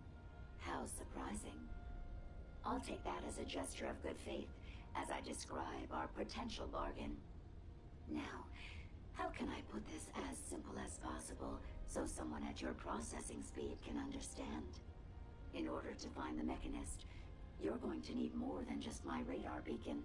You're going to need access to the facility. I'm willing to provide said access, but you'll have to fulfill two simple conditions. One, you need to get me as far away as you can from these lunatics. And two, find me a new body. Once both conditions are satisfied, I'll gladly provide you with everything you need. Do we have a deal?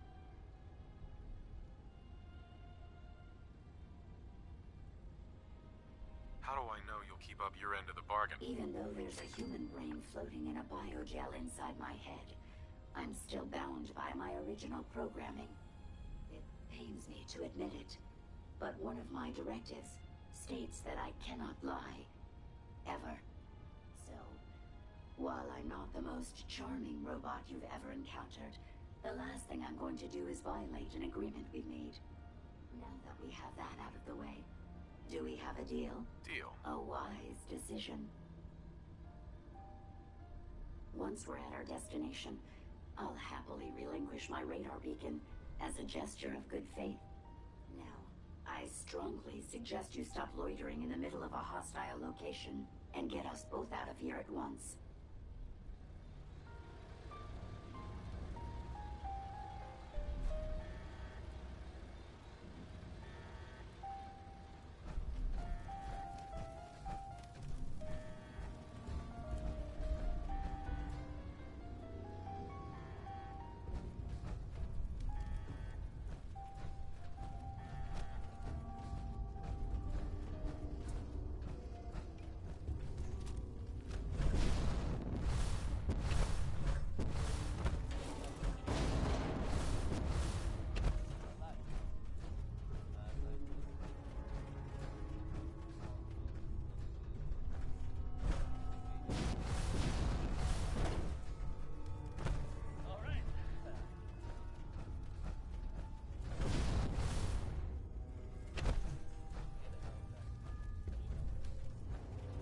Watch the tripwires. I'd rather keep myself intact today, thank you.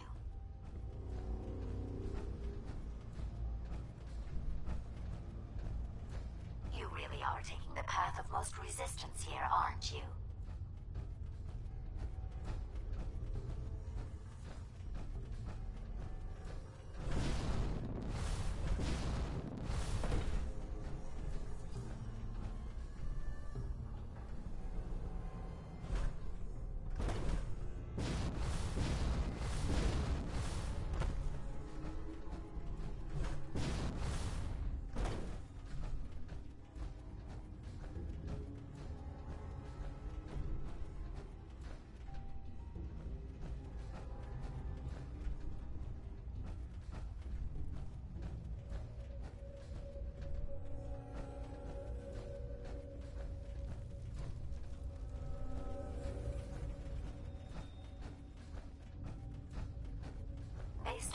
limited experience with you, I estimate a 65% chance of making it out of here.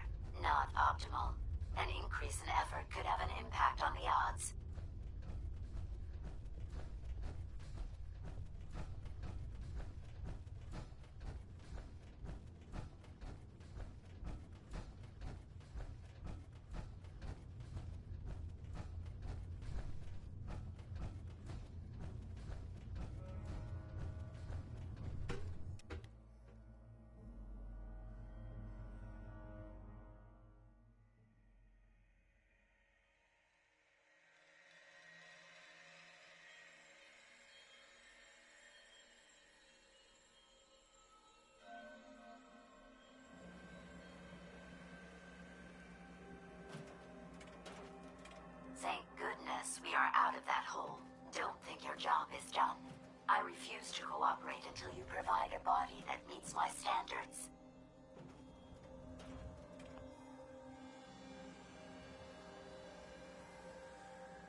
final radar beacon.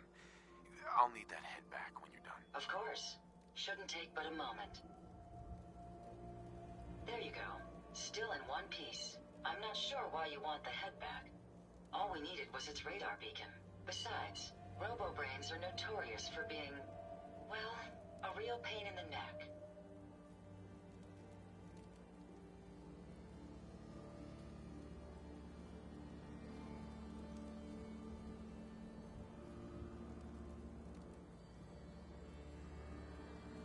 What else do you know about them, Ada? Quite simply, it's the first time General Atomics produced a successful union between organic matter and robotics. The brain is used both as a control unit and a data storage unit, which is far more efficient than using standard circuits.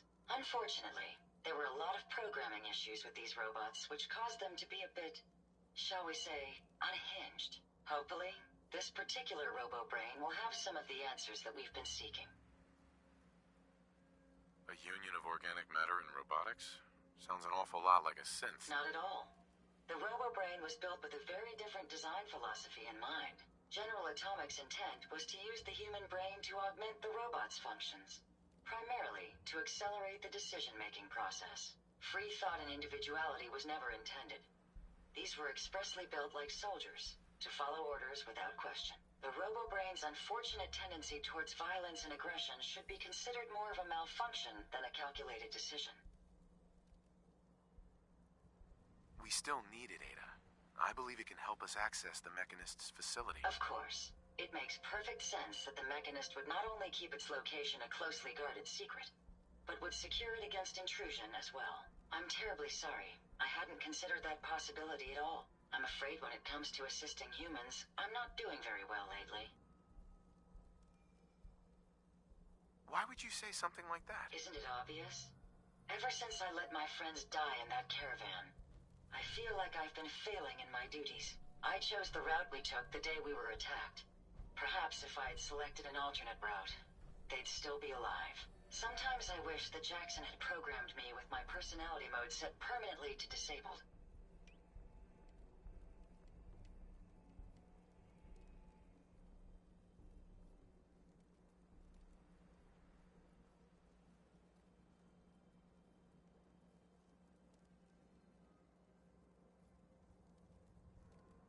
Your personality defines you as an individual. Never let that go. You're right. All of the good memories I've experienced being Ada would be lost if my personality mode was shut down. I can't afford to lose them. I really think I needed to hear that from someone else. Thank you. Now I've distracted you for long enough. I'll finish up my calculations while you deal with our new friend, Jezebel. Hopefully, she'll be able to...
Look alive. How may I...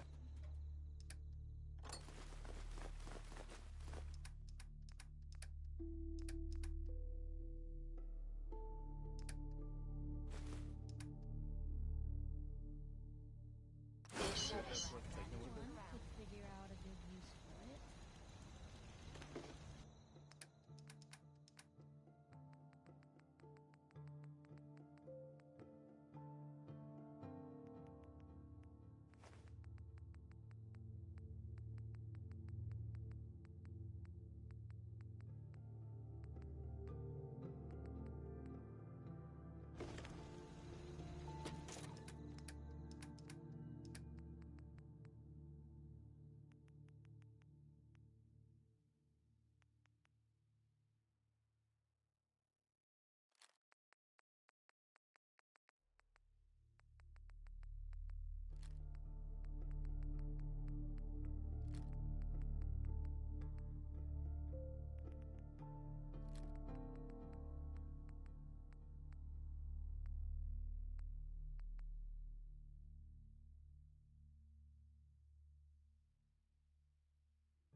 are a go, sir.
Finch. Non-stop music and all the latest news.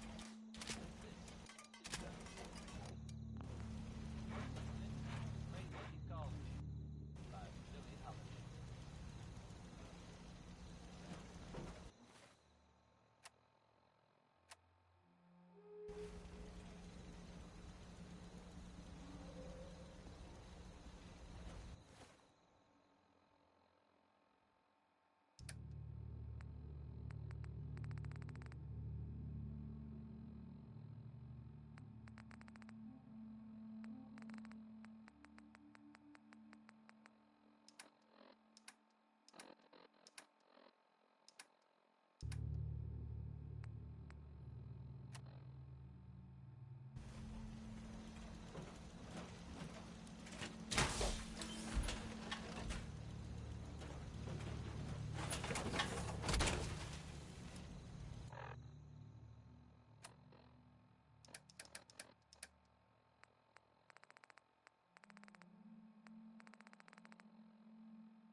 Interesting.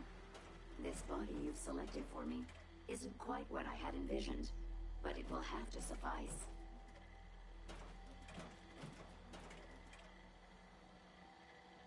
What kind of body were you expecting? Considering I look like a junk bot that's been hastily welded together by an amateur, I'd say almost anything else would have been better. However, I suppose I shouldn't be surprised, given your limited skill set derived from your equally diminished intelligence. Well, I was gonna connect your head to Liberty Prime's body, but I decided to do a little arts and crafts instead. Disappointed? If you're attempting to use sarcasm as an intimidation tactic, I'm afraid you're wasting your time. Look, it's obvious we don't care for each other's company, which suits me just fine. So, why don't you ask me everything you wanted to know, and then I'll be on my way.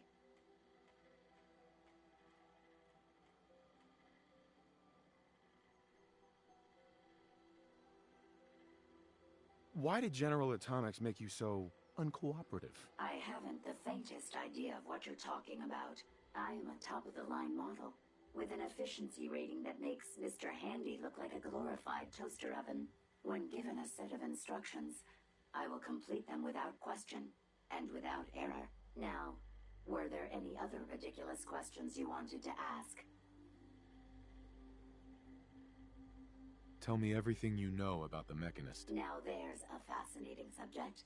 The Mechanist, amazingly adept at programming, a veritable genius with electronics. I'm not surprised you're interested.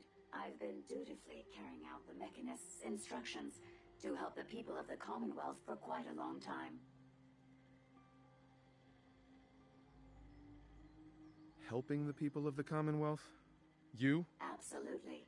It's my primary directive. The Mechanist. Interesting.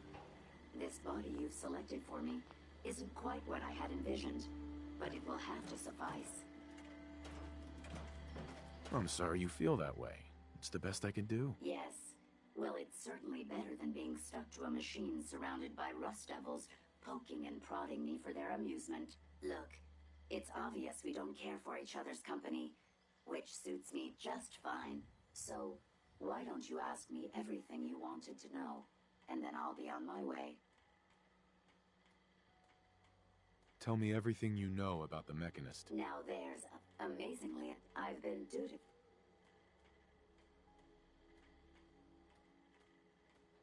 I knew there was some good left inside that brain. What you call good, I call my primary directive.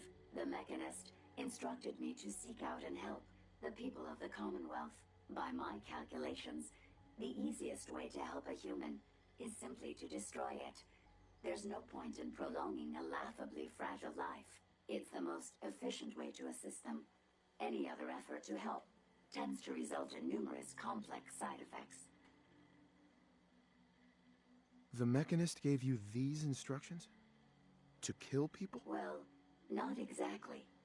The specific instruction was to help people.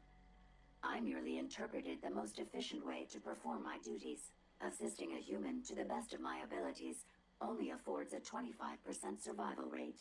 That means there's a 75% chance that despite my efforts, the human I'm assisting will die from something beyond my control. Therefore, it's better to hasten the human's death and put them out of their likely chance of misery than to deplete my limited time. It's actually quite elementary. But given your minimal intellect, I suppose I shouldn't be surprised you don't understand. Can we stop with the petty bickering and just get to the part where you tell me how to access the Mechanist's facility? I promised to answer your questions, and unlike humans, I don't have the capacity to lie. It's rather simple, really. In order to gain entry to the Mechanist facility, you're going to need to outfit one of your robots with an MSAT modification. I'll upload the plans to your Pip-Boy device. There. I've fulfilled my portion of our agreement. Perhaps I'll remain here for a while and see how things resolve between yourself and the Mechanist. Purely for my own amusement, of course. I suspect you'll have quite a tale to tell once you return. But then again, I'd be surprised if you ever return at all.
not raining.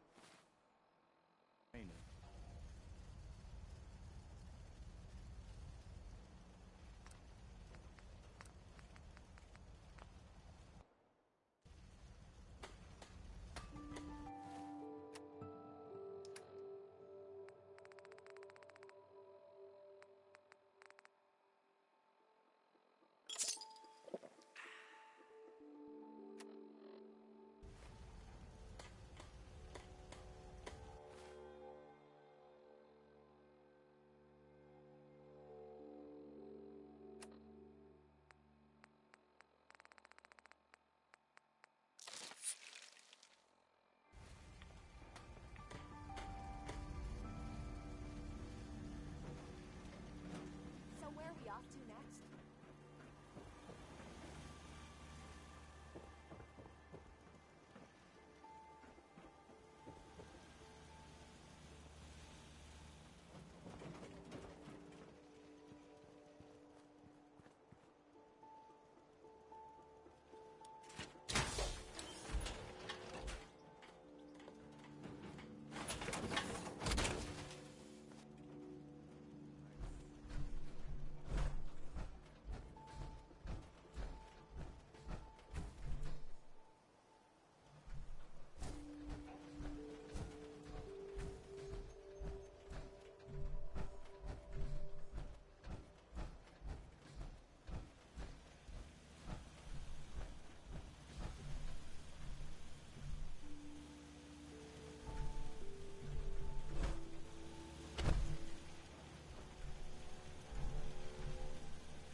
Rather be off murdering our friends. Listen to me.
Fresh flowers. This crop's been growing pretty good lately.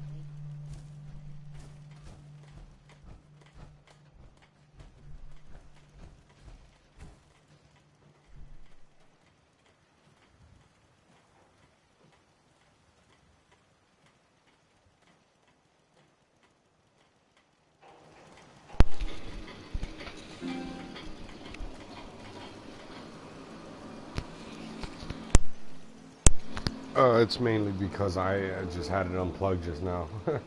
I try not to, I mean, I talk during my streams, but I try to just play the game and stuff.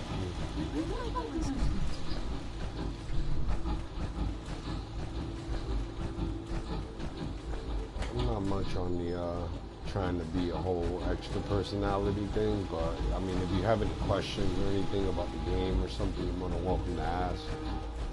That's absolutely fine. And I appreciate you watching my stream as well.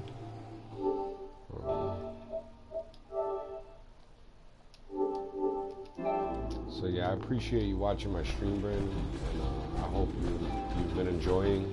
I don't know how long you've been in here. I think you joined a little while back, but right now I'm just kind of like just going over some stuff, thinking about a couple things because I have all these DLC, and I like the fact that you can make your own vault now, and so I've been thinking over of how am I going to go about bringing everything from here.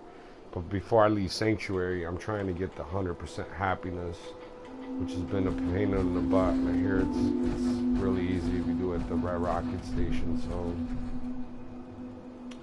just thinking about how I'm going to go about doing all this and moving all this equipment and stuff that I have here. Yeah, the DLCs are, I mean, I just recently started getting into them. I stopped playing this game for a better part of a year, I want to say. And then I decided to come back and start playing it again after, you know, jumping around from other games. But now that I'm back, I started getting into the DLCs a bit, and it's actually, they're pretty interesting. And so, like I said, I just started doing them. So if you keep watching, I'm going to keep playing. And, even if you don't have any questions now, or you know, if you need any pointers, just ask anytime, you know.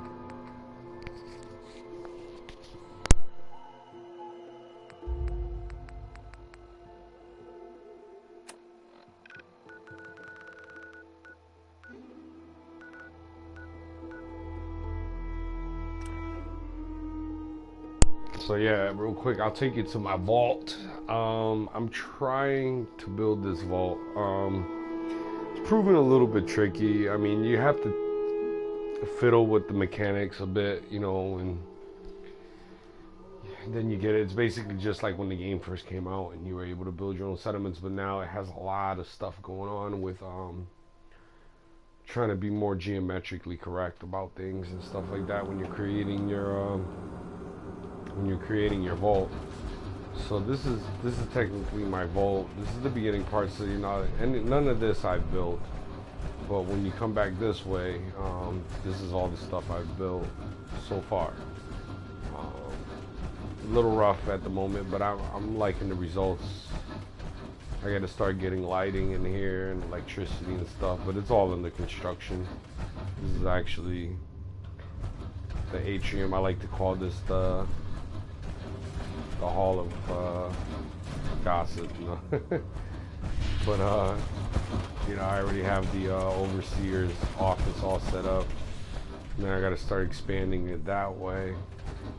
But this cave is massive, man, and I plan on building, you know, a room off from here. All this I've done from scratch so far. Like this is the overseer's office, as you can see.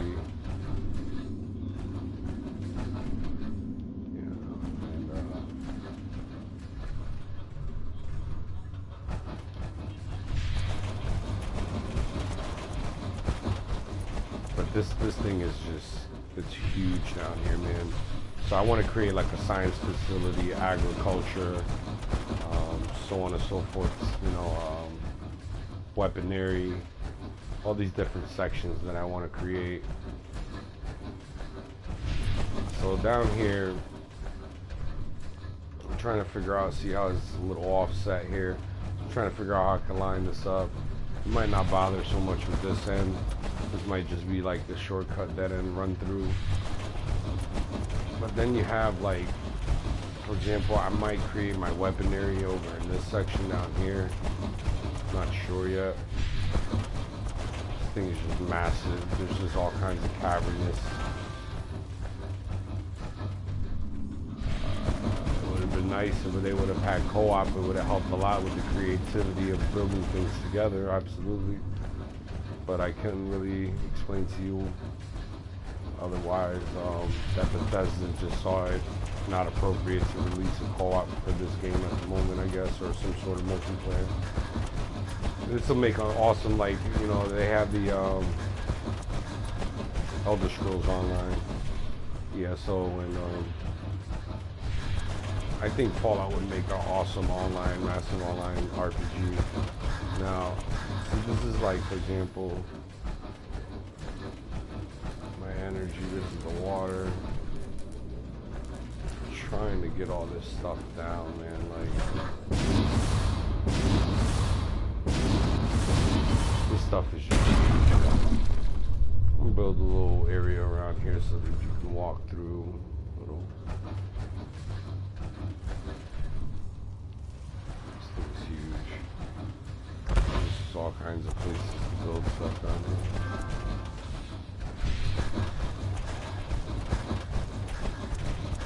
Yeah, man, especially with, like, if you could bring a friend along and, like, build things together, and, you know, instead of you just kind of like relying on your own creativity, which isn't a bad idea, but I think it would help to have a second input, like somebody else saying, hey, nah, let's just make this way, and it would make things that much more easier. Not necessarily easier, but it would definitely just heighten the direction of the game. To be able to do it co-op with somebody. But like, I came up with this whole idea myself of building this thing and the way it is now. I think it could be better. I've seen some pretty badass ones on YouTube. People build some pretty impressive stuff. I just figured maybe you might want to check that out real quick. But that's the Vault. That's Vault-Tec Workshop expansion. That's what that does. It expands your game so that you can create your own vault. So now moving on with the story here. I'm doing the Automatron storyline. I'm so, like, it's so tempting to want to go to Far Harbor and or do Nuka World. But I'm really, like, just being patient and trying to go through each expansion as in the orders they were released. What can I do for you? So that I just don't, you know, kind of like ruin things. So I'm really hoping I can Hey, Ada.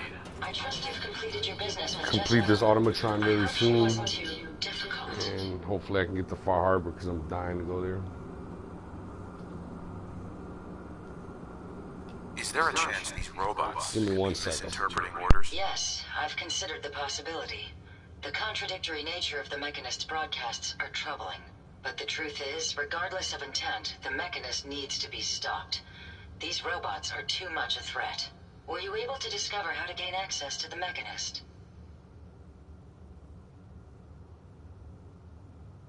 Think we can trust what Jezebel said?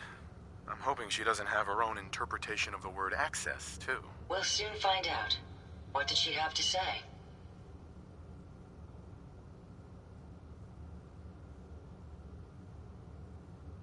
I need to outfit a robot with something called an MSAT. Jezebel gave me the plans. A custom modification that acts as a key to the Mechanist facility. Very smart. In fact, chances are high the MSAT may be required for multiple access points, like a robot identification card. As for my task, I was able to decrypt the signal with the final radar beacon. The source is coming from a Robco sales and service center, most likely a front for a larger operation. It's time to take the offensive. Have you formulated a plan?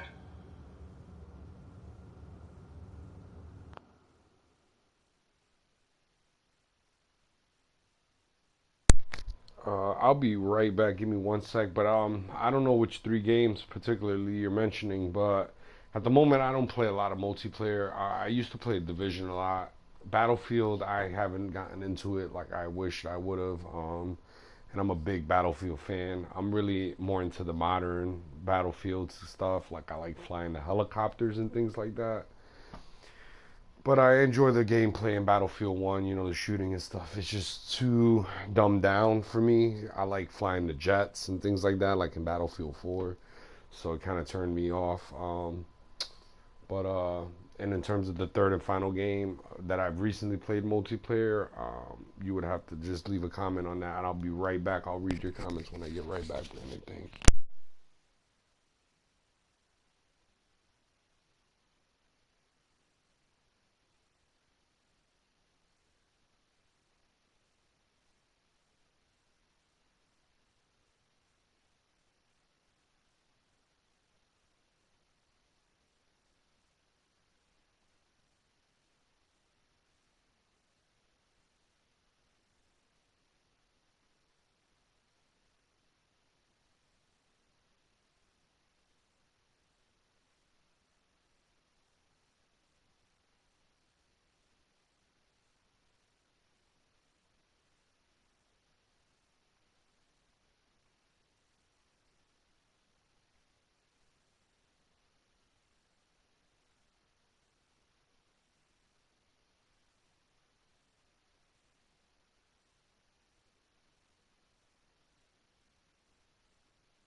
that. That's weird.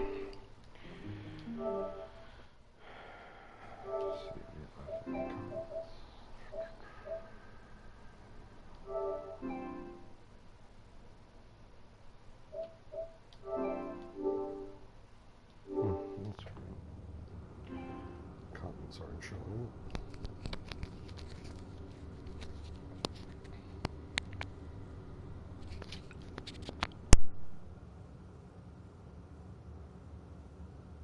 Did you have any ideas? I am at an impasse. I wish to see the Mechanist endure the same fate as my friends, but I know this to be due to my personality subroutine. When I compartmentalize, I want to know reason and motive before passing judgment. This is why I leave the decision to you. Now, if you're ready, I believe you have an MSAT to install.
Settlement of Bunker Hill was apparently targeted by the Institute. Seems like they're no longer content hiding in the shadows. I should study my lines. Reports have been suggesting that the railroad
up to the Institute in order to prevent the attack.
You certainly know your way around a workbench.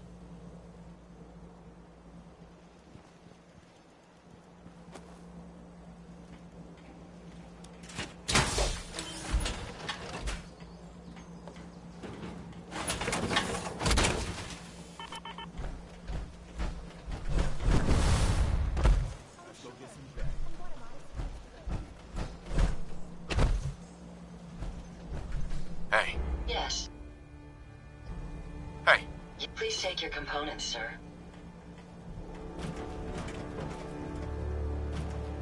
Hey.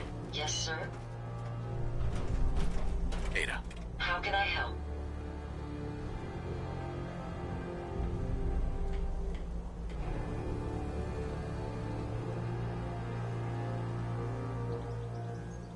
That was all. All right.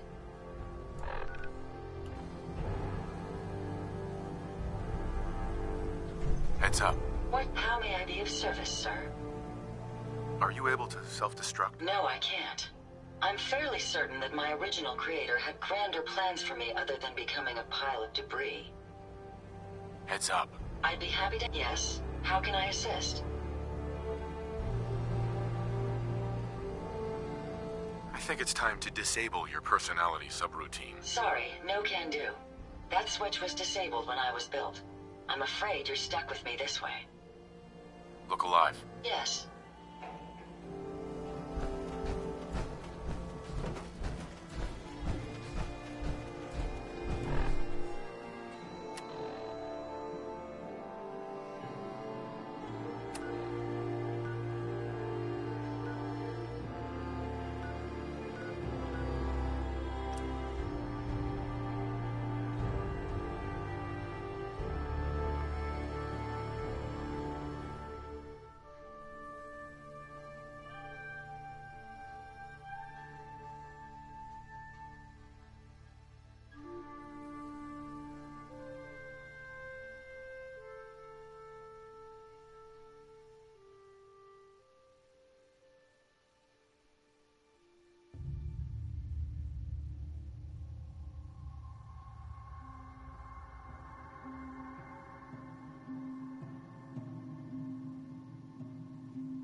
I'm glad my intakes have a dust filter.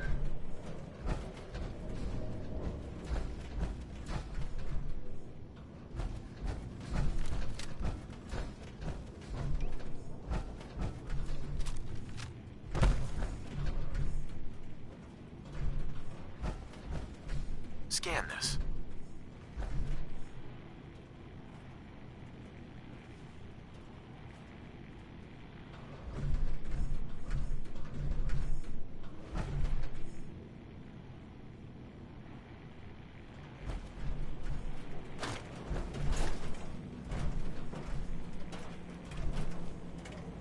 Look alive. How may I be of service? Go check that out. I'll take care of it.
Electrical fault in sensor array.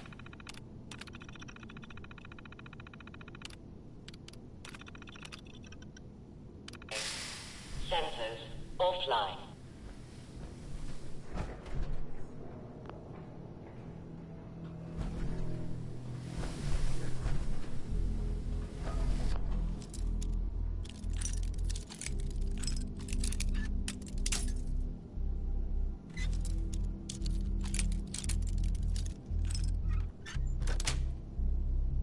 Got it.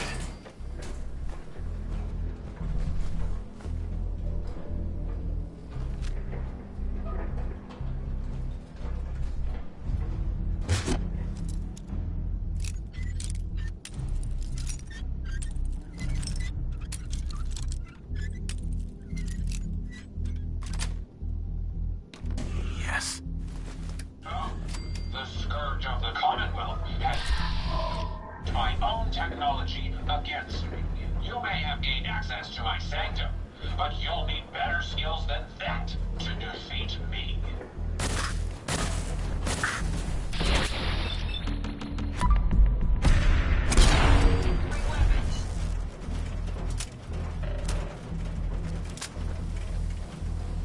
We may have some trouble.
We can keep traveling as much as you want.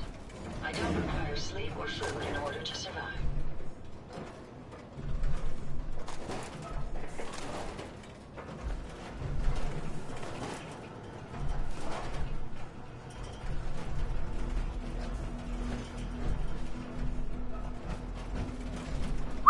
Yes, sir? Check it out. No problem.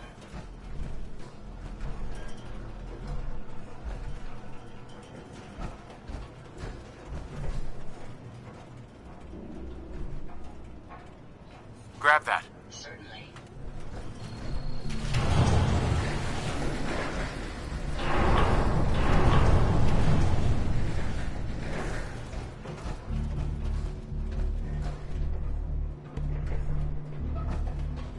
Hey, I'd be happy to help if I can. over here. I'll get it done.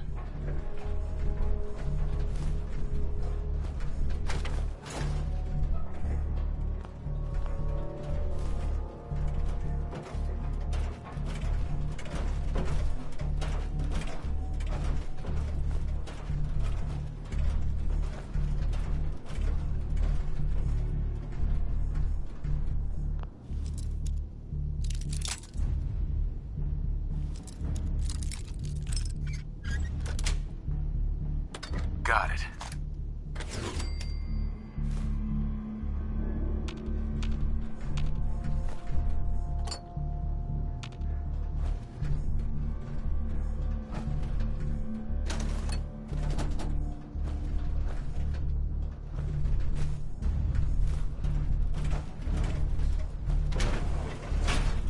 Hey, Yes.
got away.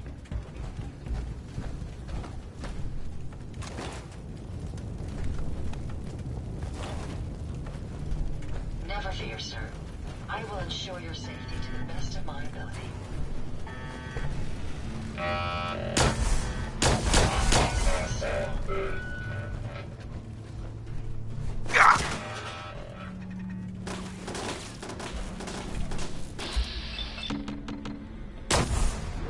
We have an enemy nearby. My systems are continuing to function at peak efficiency.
Picking up something.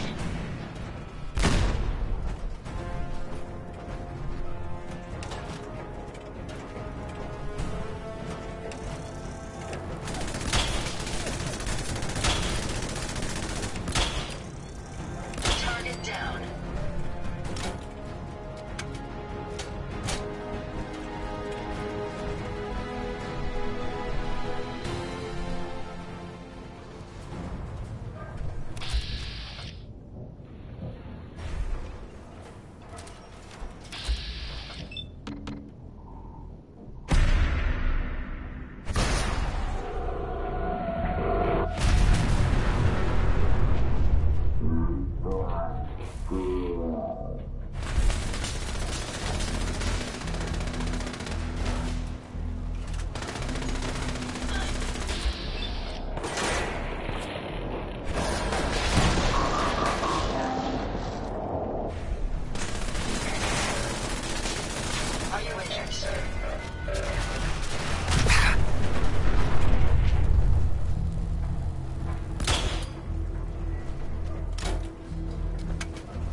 I suggest we take as much as we can carry.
Head over there. Certainly. Move here. No problem.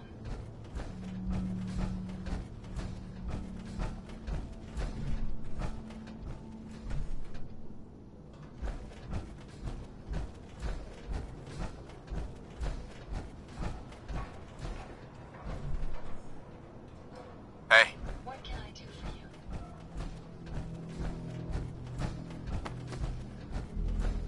Take a look. I'll take care of it.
Find anything useful?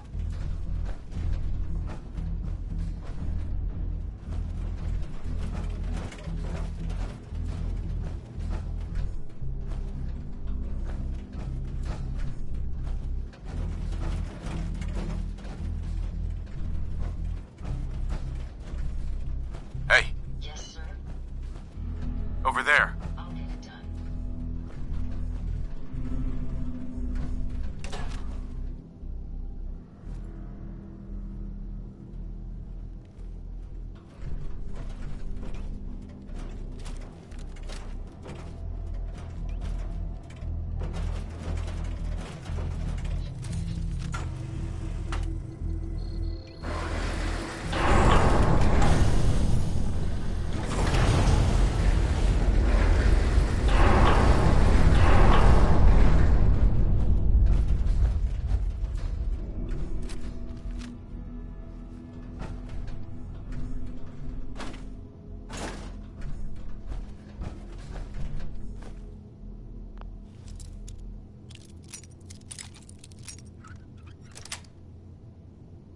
That's it. The Commonwealth is right to fear people like...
sir, but I will not falter.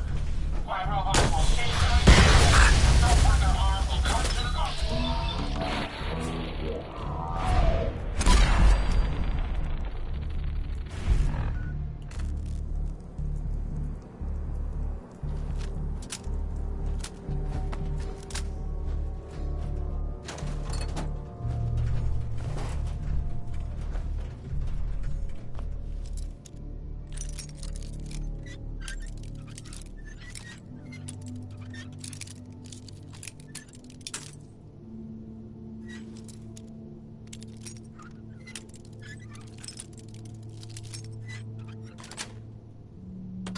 Sweet.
Go check that out. Certainly.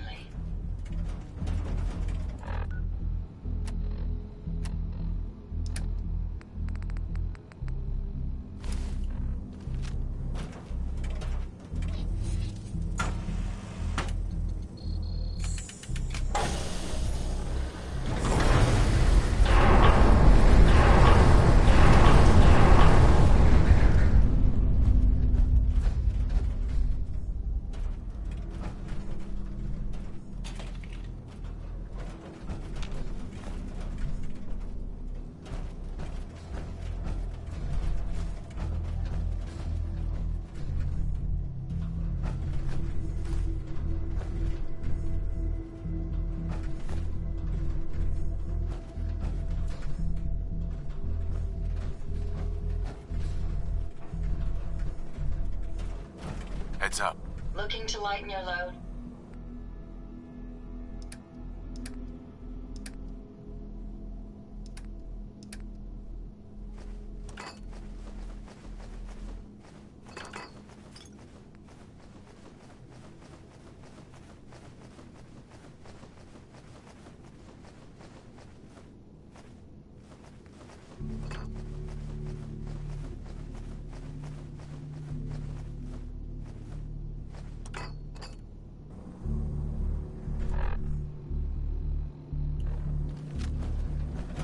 Heads up.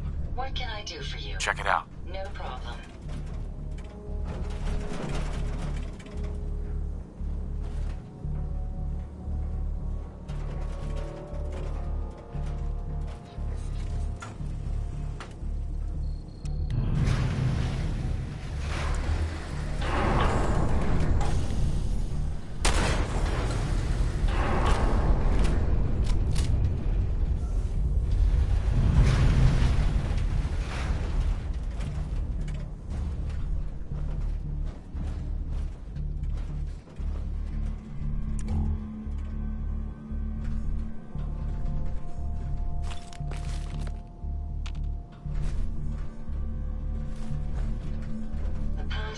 found such interesting finds.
Got it.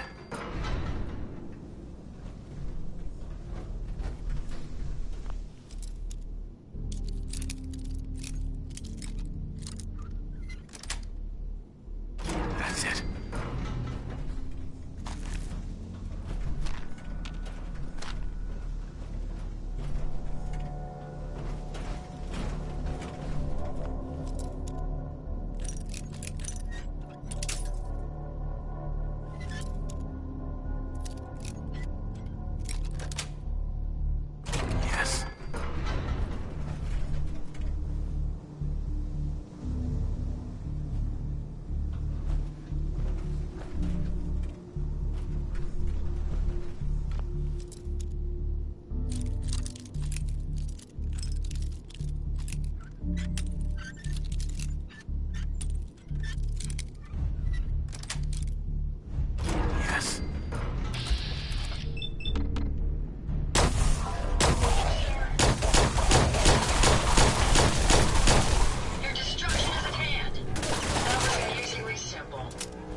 Anise Ciroletti, Chief Scientist. This is the third time I've had to request more security. As thorough as our assembly procedures may be, there's a human factor to be considered. These are criminal and unstable minds. It can't be a scientist's job to ensure each test subject is properly sedated. I was promised military assistance and security, but we need more. I won't allow my crew to be endangered. As fascinating as it may be to integrate the human mind with robotics, sometimes I wish I never signed on to this project.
suggest we take as much as we can carry.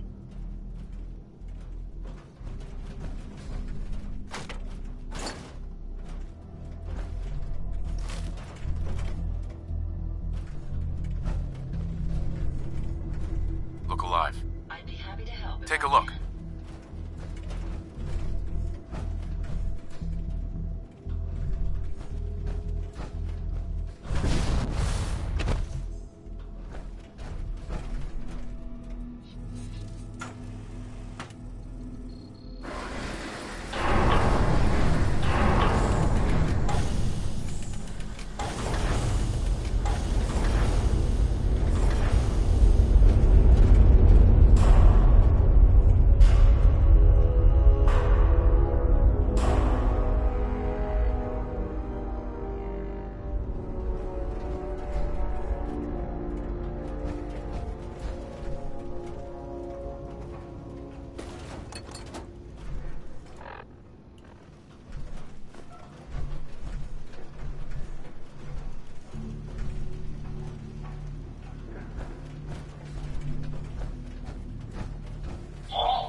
My reign of terror? The Commonwealth has suffered more than its fair share of injustices because of you.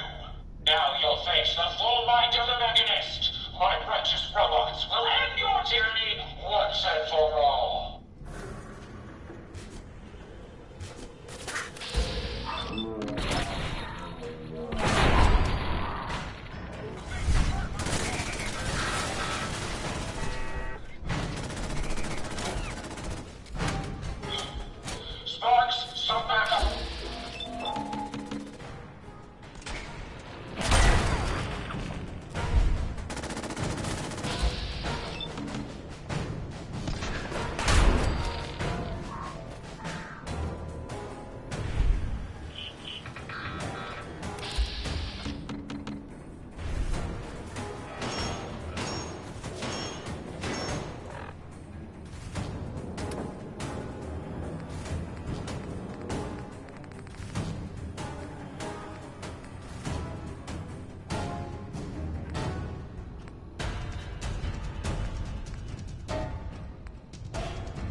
power generation capacity exceeded. Now drawing reserve power. Sparks! I'll deal with you myself. Carbine robots, destroy him!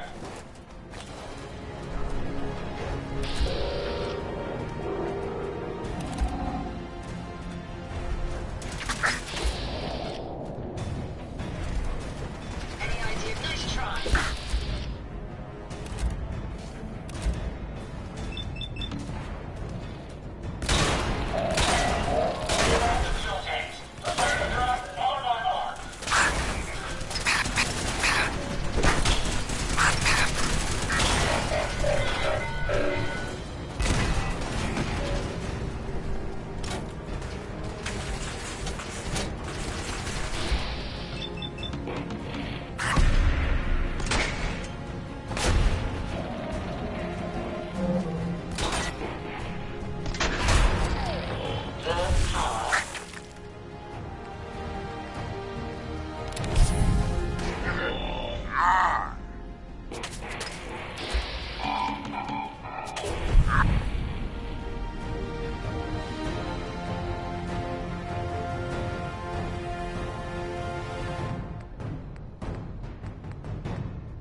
Critical power failure is imminent.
Heads up.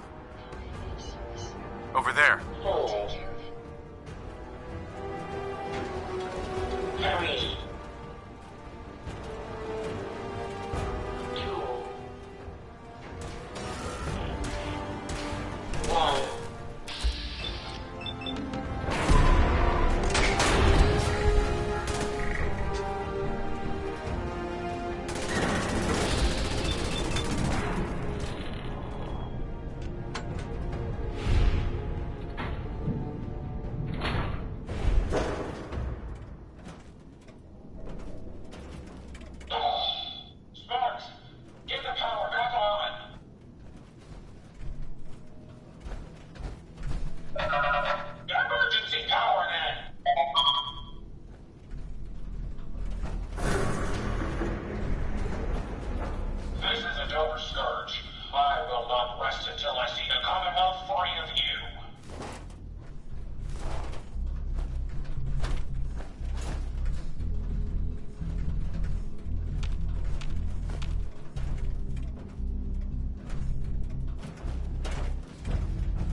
I'm not a villain. I just want you to hear me out. Face to face. Very well. I will hear you out. But only for the sake of the Commonwealth. Sparks, with me!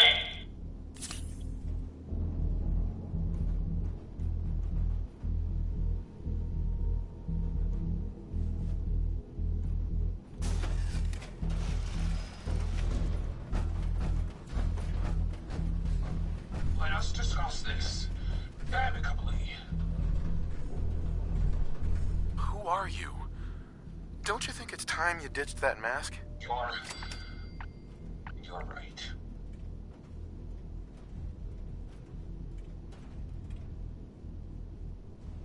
I'm Isabel Cruz. The Mechanist was just an easy way for me to help the Commonwealth. But all my technical knowledge and all of these resources, and I still failed. How does the Commonwealth have any hope against people like you? Hey, I'm not the enemy. I'm the one trying to protect the Commonwealth against your robots. They have taken innocent lives. My friends, they were simple traitors, all dead at the hands of your robots. That can't be right. Explain yourself.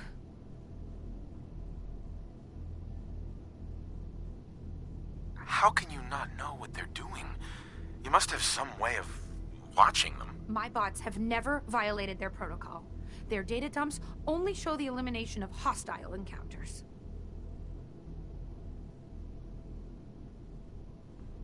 They're misinterpreting orders. Your own robo-brain said as much. They're saving people by killing them. Saving by killing? No. It's the logic. It's there. I can see it now. I was hoping it was the robo-brains, an issue with their memory wipes. But you're right. Their primary directive was flawed. The robo-brains require memory wipes? Yes. The human brain has a way of rewiring itself. If not properly maintained, it can corrupt. Is that even ethical? Not only are you using human brains, but you're wiping them too? Why waste a resource that someone died for? Yes, it's a skewed outlook, but it gives that life meaning. Potentially. Over 200 years in preservation may have made them more susceptible to corruption.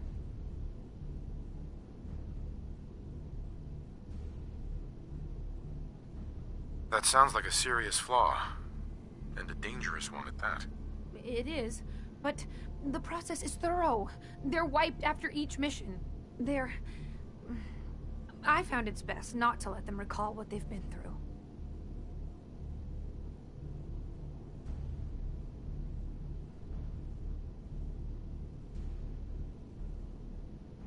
Well, your technicality cost a lot of innocent people their lives. Judging from the numbers in the data dump, if even a small percentage are innocents, I wanted to help the Commonwealth. And robots are all I know. I found this place and figured I could finally do my part. I accept full responsibility. I can't take back what I've done, or even atone for it. But this doesn't have to end in violence. Tell me, why the mask? What's with the Mechanist? I'm not good with people. The Mechanist gave me a way to put myself out there without really being out there at all. But you're kind of keeping me in suspense here. I can turn this around. I just need a chance.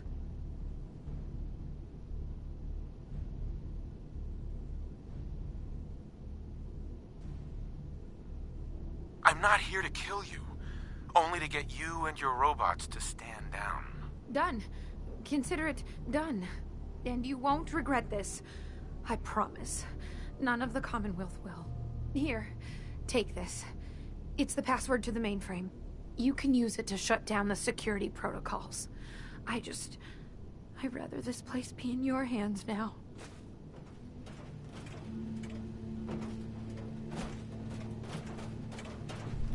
Excuse me?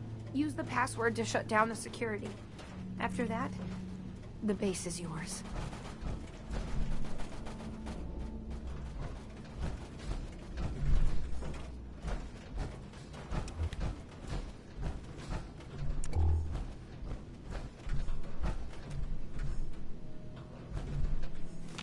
Make sure you don't leave anything useful behind.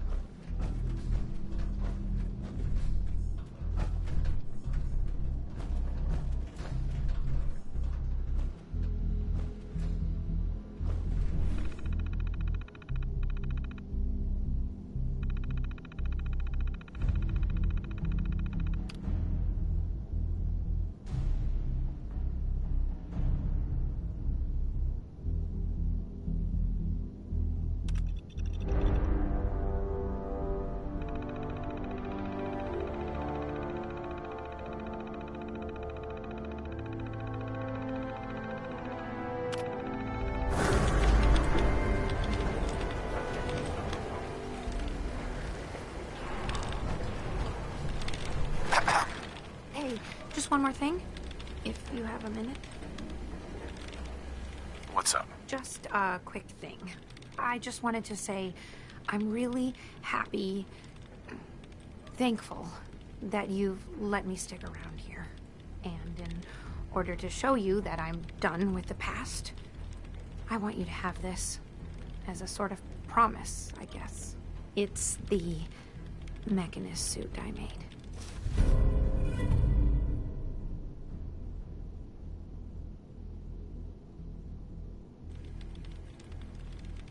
You really don't want it anymore? No. It's part of a past I don't want to dwell on. It's time I move on. There's one more thing. A much bigger thing. There are still robots out there. Lots of them. My communications are down, and I can't call them back. But I can tell you where they are, if you're interested. Seriously? How many robots are out there? Quite a few. There's a lot of ground to cover on the Commonwealth, so there's kind of a whole bunch out there. Sure. Great. All right. Yes, I've picked up another one. Shouldn't be too bad, I hope. Hey there. In case I haven't said it enough, I really am sorry about this. I just want to trade. Sounds good to me.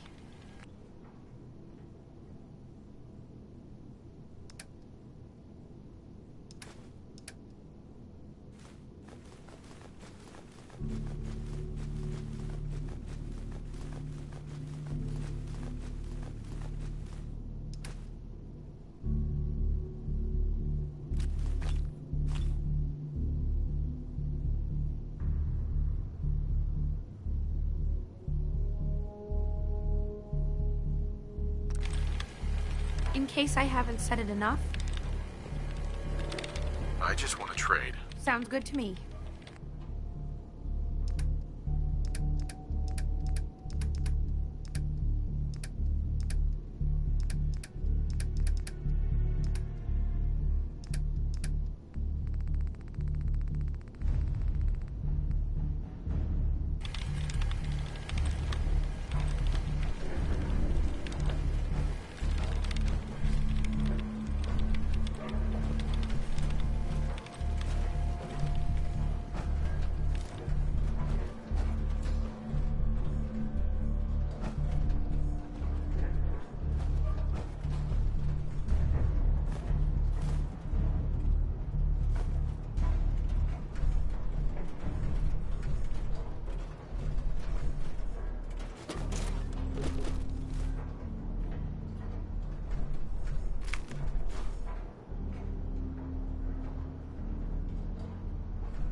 Alive.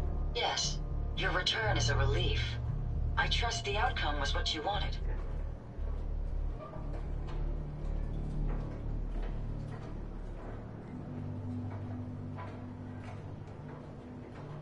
The Commonwealth is safe. It doesn't have to fear the Mechanist any longer. A successful mission, then. Did she reveal her motives and reasoning?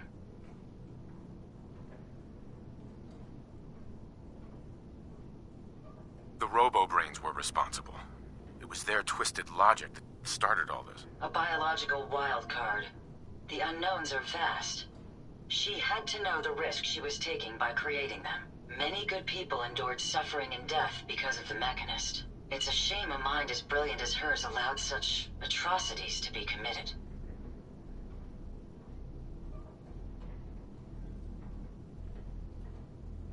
Think it was a mistake? To let her live? It would be disrespectful of my friend's memory if I were to say yes. Though my personality programming harbors feelings of revenge, my friends taught me mercy.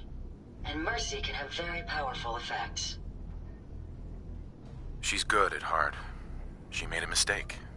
A big one.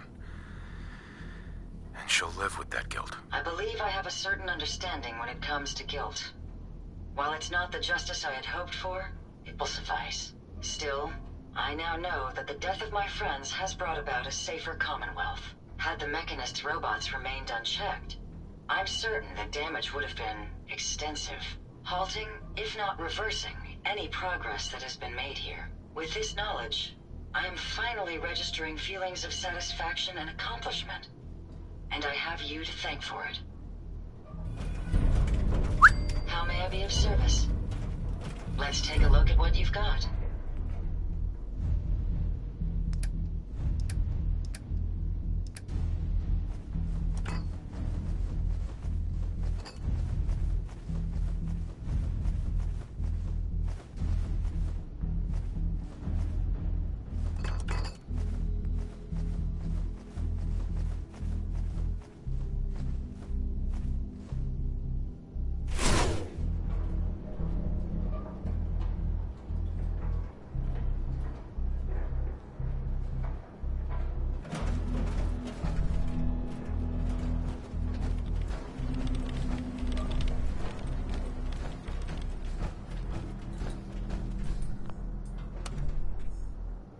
Going down. Control center. Find anything useful?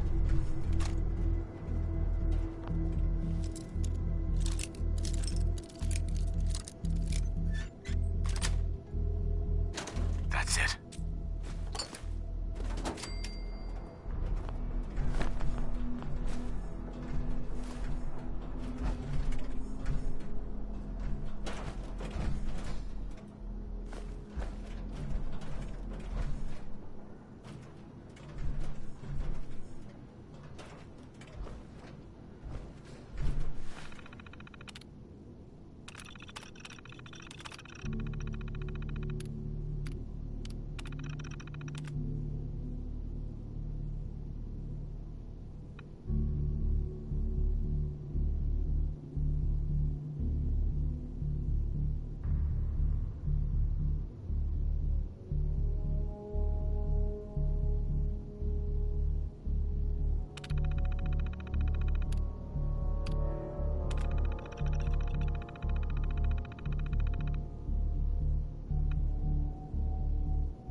right? Diamond City surplus is always...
Looking back, you'll find that coming here was the best decision you've ever made for yourself.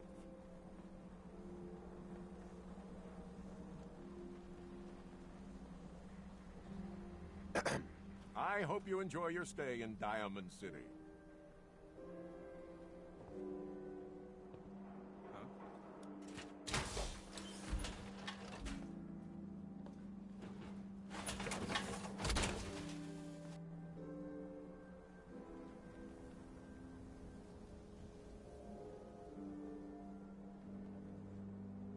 Don't be caught dead! Protection from Commonwealth weaponry! Squatters, right here! If you're thinking safety, a long-range rifle, Sure. Let's take a look. everything hand-tooled.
Got word of a settlement that needs our help.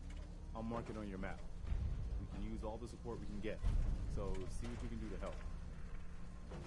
Hey. What can I do for you? Glad to be of service. If you find any spare parts, you be sure to let me know.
Parsons Asylum to the northeast.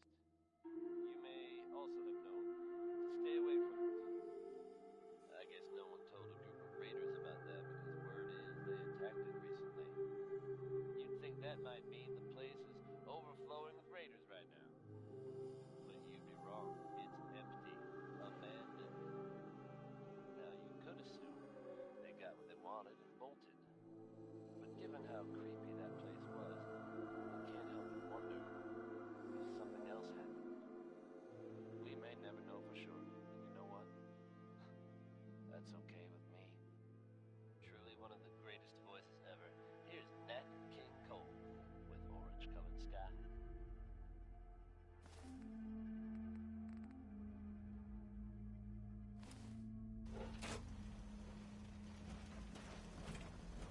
You can fix just about...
anything. Guns, computers, people. Just gotta have the right tools.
blisters I got.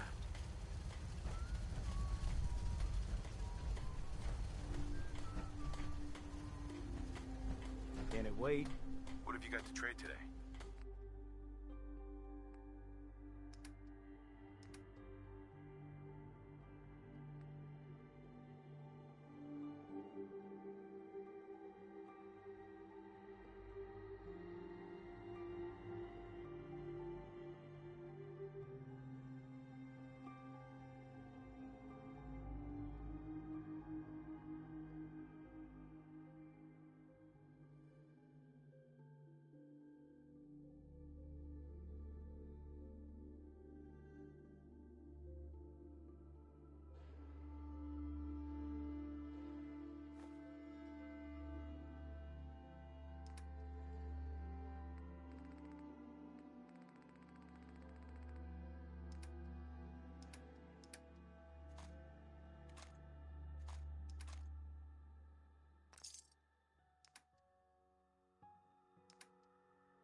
always worth fighting for. Amazing to think these old robots are still running after all this time. What's the angle here? I trust you're enjoying my company. You and I make quite an effective team.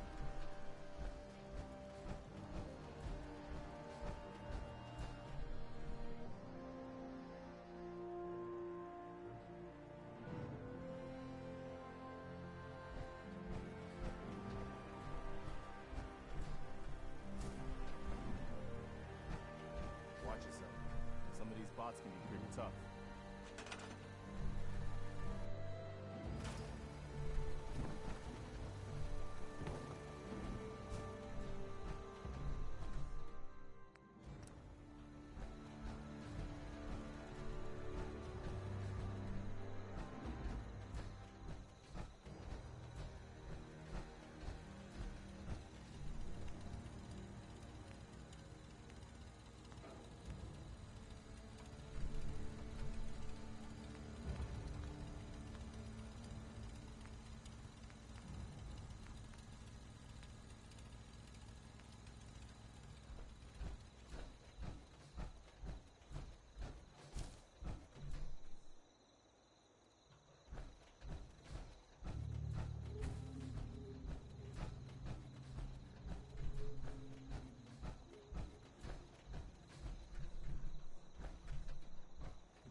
don't much care for good. That place is